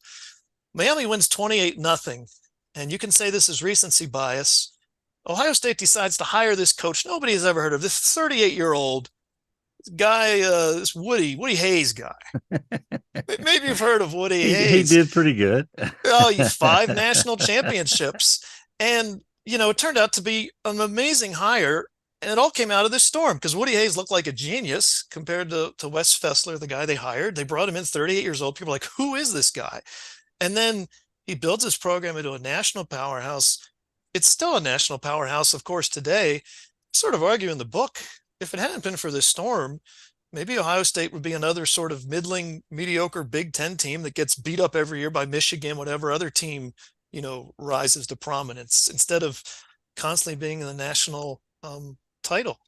So maybe it's a stretch, but I don't think it's a real stretch to say this storm changed the course of Ohio State football forever, essentially. Yeah, and the course of college football. I think I saw a few vultures hanging around Columbus this weekend. You got to beat Michigan. You got to beat Michigan. It's kind of a familiar refrain. Dave Carroll, the storm didn't impact the Blue Ridge very much because y'all have 10-inch snows for breakfast, I would imagine. Yeah. So, I haven't done a lot of research on that particular storm. However, I guess climatologically here in the mountains, we get snow on average each November. we don't get necessarily 10 inches of snow, but I mean, I grew up here in Western Virginia and I can remember, a number of different snows. I guess the big impactful storm here was the blizzard in '93. That hit us particularly hard, and that's one that I can relate to during my time frame here as well. But I did want to ask Dave one question. I actually hosted Jim Minnick, who actually just published a book on the Udall, Kansas tornado back in the early 1950s. And one of the things that I just can't really relate to is what people actually went through, what society and what culture was actually like back then. And his book on the tornado, it was just so foreign to me. I can kind of sort of relate to like the 74 super outbreak, that kind of time frame. I just can't wrap this around, this storm, I can't wrap it around my head what it would have been like in 1950. How did you actually immerse yourself into that and try to figure out what this must have been like for people back then? Did you have trouble making that kind of transition back to 1950? There was a book I relied on heavily by an Ohio historian, Buckeye Blizzard, and he went out and interviewed people about this storm. It's an obscure book, although if you really dig around, you can find it online.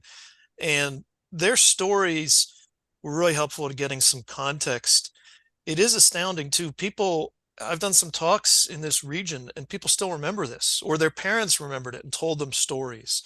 One of my sister's husband's father mentioned that he grew up in Pittsburgh. He mentioned his dad was always talking about, oh, this storm's big, but it's nothing compared to 1950.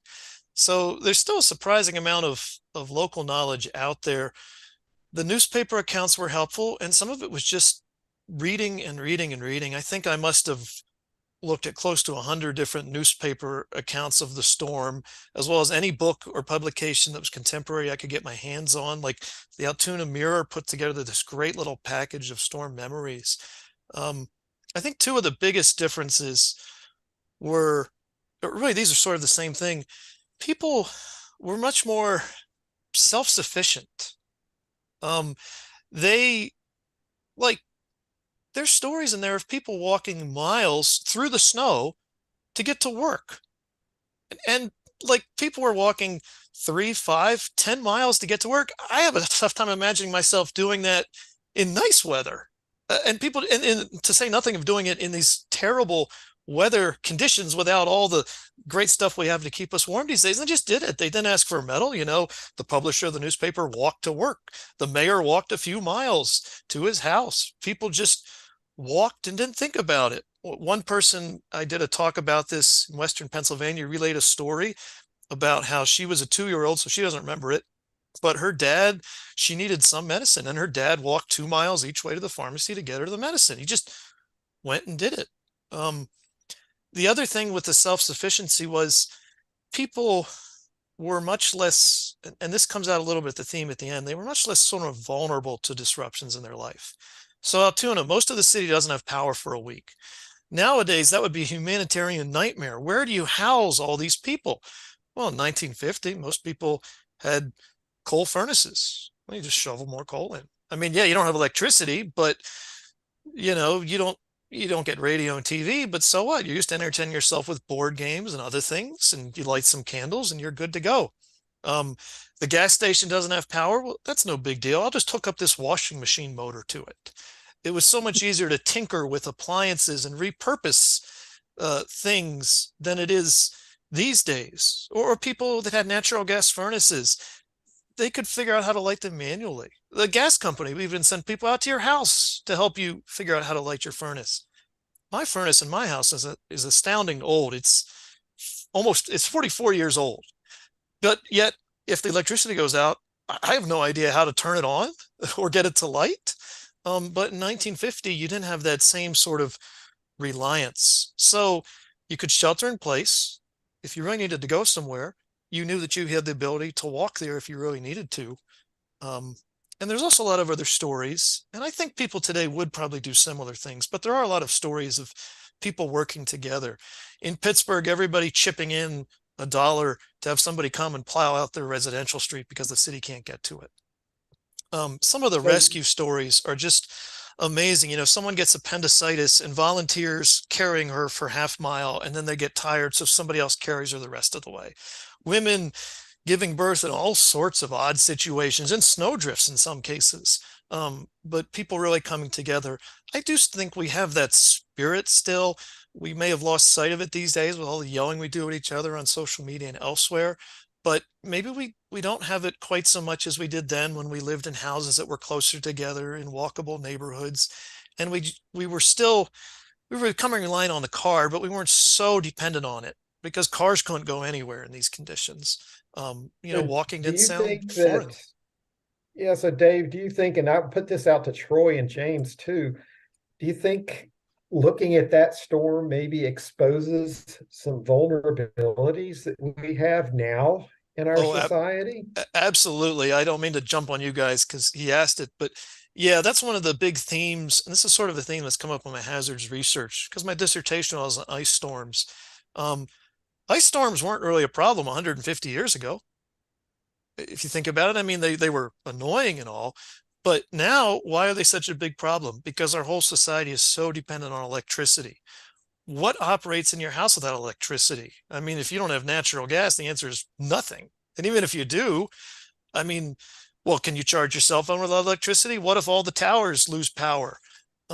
We are highly vulnerable to these sorts of things. And I think that's one of the reasons why I argue in the book, we do need to think more about superstorms, because when you have such widespread impacts, you can't necessarily just funnel all the resources to one place. I mean, it'd be great to restore power in Altoona, but guess what? You have this big power crisis in Vermont, and people can't get through the Pittsburgh area at all because everything is shut down. So you can't move your people around because of all these other hazards. But yes, I think there's a lot of vulnerability. And, you hear about some of these laws that some states have passed, right to repair, that you can fix your stuff. I think it's useful to think about those sorts of sort of larger scale interventions to make sure that if you do lose power for a week, you do have a way to light your furnace.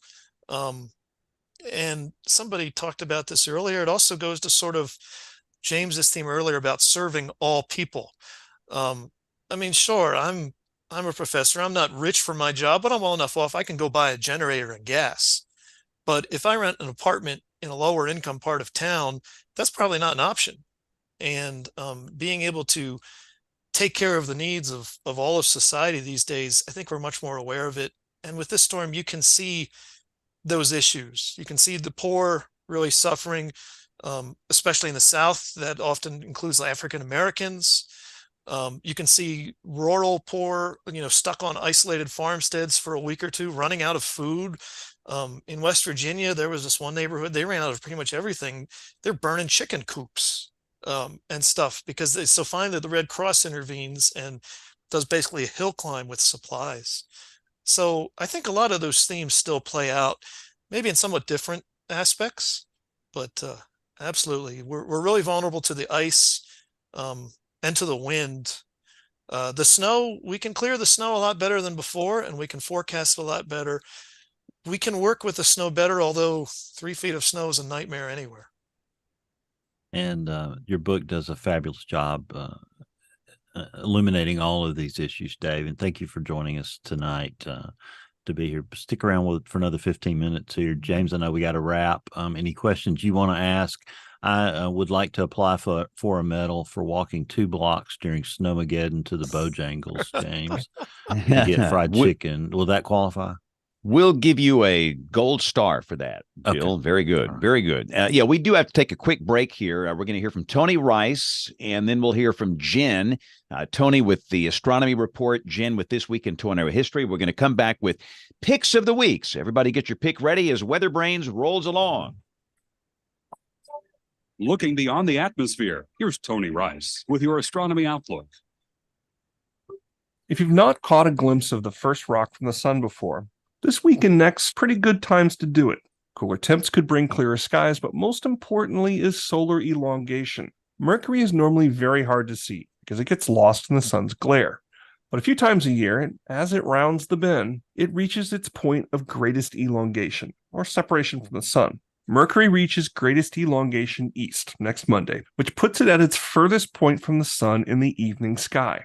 To spot it, look in the western sky after sunset. Now, Mercury's small and a long way away, so wait about 30 minutes and it should start to pop out. But even then, it's only going to be about 5 degrees above the horizon. So the clearer your western horizon is, fewer trees and houses, etc., the better. Also keep in mind that much like the first quarter phase moon, only half the face of Mercury will be lit. This happens with the other inferior planet, Venus, as well. We'll never see the entire face of Venus or Mercury lit. That happens when they're behind the sun from our vantage point here on Earth. Elsewhere in the sky, does it seem like sunset is continuing to get earlier? Well, it is, a trend that will continue over the next couple of weeks for most of us. Now, the exact dates depend on your latitude, of course, but generally the latest sunrise happens the first week of November and the earliest sunset the first week of December. Another sunrise-sunset metric we think about this time of year is quote-unquote day length, which most often refers to the amount of time that the sun spends above the horizon. Days will continue to get shorter, spending a few seconds less above the horizon each day until the solstice on December 21st. That's your astronomy outlook. Follow me at RTP Hokey for more spacey stuff like this. This week in tornado history, a devastating F4 tornado made its way across 5 North Carolina counties on November 28, 1988. It is one of the strongest tornadoes on record for the state of North Carolina. The twister began at 1 a.m. Eastern Time in Umstead National Park in the northwestern part of Raleigh. It ended almost 2 hours later, 2 miles northwest of Jackson in Northampton County. It had an 83-mile track that was almost continuous. Tragically, there were 4 fatalities. 2 children were killed in Raleigh, 8-year-old Janet Barnes and 12-year-old Pete Fulgham. Near the Nash-Franklin County line, Leroy and Mary Alston were killed in their mobile home. Per the National Weather Service, the strongest damage, F3 and minimal F4, occurred along a 4-mile stretch extending northeast from U.S. Highway 70 to 4 miles east to the Raleigh-Durham Airport. Numerous businesses were destroyed, including a Kmart. Overall, 426 residences and 78 businesses were destroyed, and over 2,000 residences had some degree of damage. We have a full summary about this event and many more at tornadotalk.com. And let's take one quick break, and we're going to come back with picks of the week. Don't go away. If you enjoy WeatherBrains, there's a global community of thousands of weather enthusiasts you'll want to join. The American Meteorological Society's Weather Band at amsweatherband.org. Connect with weather enthusiasts all over the world, as well as 10,000 plus members of the AMS. You can swap questions, data, and stories with researchers, broadcasters, storm chasers, and more. Join interactive weather webinars, test your trivia knowledge, enter your photos in the WeatherBand photo contest, or attend the annual Jamposium. WeatherBand is a place to nurture and share your love of weather. Get full membership for just $12 per year by going to amsweatherband.org. And Jen is not on the show this week live, so we will do the email report next week when she is back. And let's just roll right here into picks of the week. But this has been a really, really good show tonight. Just excellent. And Dave will let you go at the end here to come up with something good. But this can be anything weather related. This can be a data source, a website, hardware, anything like that. And I'll just say I'll make my pick of the week: the fall streak hole photographs over Alabama tonight. We have a full moon illuminating the sky, in with that lower angle. It's really kind of a cool scene tonight. But half the state of Alabama thinks that Martians are invading. The UFOs are coming down. I mean, these are really good-looking fall streaks tonight. I mean, they're good-looking. So that's one of the issues I've been dealing with tonight. But again, that'll be my pick of the week, and that's one of the tweets or posts I put out on the X tonight. James A., give us something good. You got to go on TV soon. What you got? Hey, vacation for me this week. So. Oh, wait. Yeah. Yeah, whoa, nice. No shaving, no tie. It's a good thing. Yeah, fall streak hole. Yeah, okay. That sounds like fun. It does draw people offside, doesn't it? Yeah. Now, my pick of the week is the Saturday night, Sunday morning snow on the visible satellite in Oklahoma. Melting on Sunday, we had spots above 6 inches of snow in northwest Oklahoma. Wichita, Kansas had nearly 8 inches of snow. So winter is coming. Ooh, nice. By the way, did you say, I in the chat, I saw Okies for Hokies. And that might be the greatest show title I've had in a while here. So even if you didn't say it, we just said it. Okies for Hokies. There you go. That just makes me happy. Hey, Dave, all right, Troy. Do you do the turkey noise, that turkey call they do at Hokie games? Oh, Gold, don't ask me to do that. The answer is no. I would love to hear that. All right, Troy, give us something good. Well, as usual, I would call for the foghorn, but I think I'm the last person this week. I've heard from my fellow WeatherBrains people online and everyone else, but today in the mail, two of these.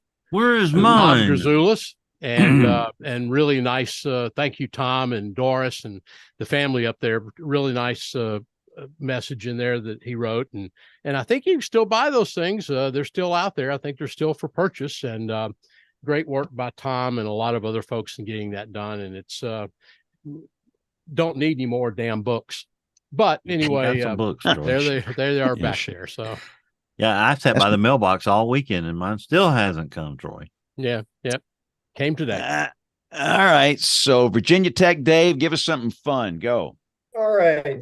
You see behind me, mounted on the wall, my skis are on the rack. They have not been used yet, but cold enough in West Virginia. They're making snow. They actually have had some natural snow. This weekend, my skis will be on the white stuff. Fingers crossed. There you go. Is this Snowshoe Mountain? I thought those were water skis. Dave, you go to Snowshoe Mountain. Which resort do you like to ski out of there? We actually have weather stations up in the Canaan Valley area, further north, about an hour north of Snowshoe. But I ski at Snowshoe, Canaan Valley, Timberline are my favorites. We're only about an hour away from Winter Place over near Beckley in West Virginia, so that's the short stretch to get over there. Awesome. Good deal. All right. Well, hopefully no broken bones or any tragedies there. That sounds awesome. So Bald State, Dave, give us a good pick of the week. Go. I'm going to actually try to monopolize this with two. The one's this book, Buckeye Blizzard. There's only 5 copies left on Amazon, so if you want one, you'd better grab it now. This is that one that's the collection of stories about the event in Ohio. So if you want to get in the nuts and bolts of how Superstorm 1950 affected people in Ohio, like you're an Ohioan, it's perfect. This book, White Hurricane, is about the Great Lakes storm of 1913, which was quite a storm, and I think one that sometimes been forgotten about. Deadliest maritime event on the Great Lakes. And what was really nice about it is the author, although he's a guy that studies boating, he worked with some meteorologists, and they obtained a bunch of weather records from Cleveland from the weather office that were going to be thrown out from 1913. Really built a great weather story, but he also does a really good job of telling a human story. And we mentioned early on about, sort of these costs that we sometimes forget about that people deal with. The whole reason why it's great for students to go on these damage surveys. We think of these big snowstorms. This one really was quite a fatal event for a lot of sailors. Also, a good reminder about shipping, which we sort of forget about. Containerized shipping, one of the wonders of the world these days at getting us stuff. It's a big deal on the Great Lakes, too. Wow. Excellent. All right. And again, we'll put all the links up on the show notes on weatherbrains.com. All right, Bill Murray, what you got? Yeah, I was going to just point out a few things because I don't have a pick, James. If you wanted to use the foghorn, this would be a really good place for you to use it. There you go. But on that November 23rd in 1950, it was 70 degrees at 2:45 at Birmingham, and by the next morning it was 20 with snow falling. 4 inches of snow in Muscle Shoals, 1 inch in Birmingham, 2 inches in Tuscaloosa. It snowed as far south as Clanton. And, I'm always amazed when you go back and look at those newspapers, how many house fires we had. House fires were just a very common and deadly occurrence. The 5-degree low on the 25th is still the coldest November low by 8 degrees. And we recorded at that time up through 1950, the highest temperature was in that same month, November 1950. On the 1st, we were at 83 degrees, and that temperature remained the highest November reading for many, many years till the 90s. Pittsburgh, Pennsylvania, as Dave pointed out, 30.2 inches still their all-time record from a single storm. And just an amazing, amazing storm. And I'm glad we got to talk about it tonight. Some of the guests coming up on WeatherBrains next week. It's a Rick Smith show. He's got a fabulous program planned for us about fire weather warnings. Really looking forward to that. He's got some fabulous questions already in the discussion for next week. We're gonna have the folks from Toro in England over to talk about tornadoes. It looks like it would be Sarah Horton is going to join us, and Paul Knightley. I'm really excited about that.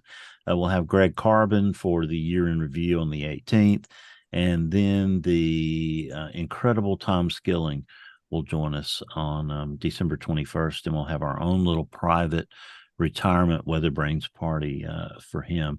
And then we'll turn the calendar on the new year, and Eric Fox, the National Storm Chaser Summit, will join us on January 2nd. So we're going to be busy in coming months, but I love the show tonight. Thanks to both Daves, and thanks for inviting Stephanie. Yeah. Dave, we had a great time, and good luck with your book, Dave Call. It's a fabulous read. Thank you. It was a pleasure to be on here. Thanks. And real quick, let's start with Dave Call while you're up. But plug Ball State again for those maybe high school kids listening that have an interest in meteorology. We've got a great meteorology program. Our students go out and get, important jobs. I mean, working for the Weather Service, working in broadcasting, working in emergency management. Our storm chase class has been running since the 90s. We know what we're doing to go out there and see some amazing weather. And it's just a great place to be here in the Midwest. And Virginia Tech, Dave, let's give you equal time. Plug away. Kind of the same story here, but with the Virginia Tech vibe in the mountains of Western Virginia. A lot of people are surprised at the old world look to our campus. The gray hokey stone buildings look like something that, you would see over in Europe, but it's situated out in the mountains of Western Virginia. So it's kind of a neat place to be, great college town. If you're into the outdoors, it's a great place to be. The Appalachian Trail's right outside of town here. So a lot of neat resources for our students too. So 2 great options on the table for you high school students looking for a college in meteorology. But if you're new here, WeatherBrains is typically on the air Monday nights at 8 o'clock Eastern, 7 o'clock Central. And you can watch us live on the WeatherBrains YouTube channel, youtube.com/WeatherBrains. But we know that most of you listen to this show. However you consume the show, we thank you. And if you want to get in touch with us, the email address here, it's email@weatherbrains.com. We would love to hear from you. We promise we'll do a long email segment next week when Jen is back. So on behalf of the entire WeatherBrains crew, I'm James Spann. Thanks for listening. Have a marvelous week, and God bless. Thank you, everybody. Great show. Great show. Yeah, thanks, Daves. Dave and Dave, thank you. It's great to be here. It's nice to have the two of us on at the same time, too. It really worked out perfectly. Well, this was a great discussion. Join us out in June, Dave. We'll see you out in the plains in June. Yeah. Yeah, stop and say hi to us on your way out to the plains. Take care, everybody.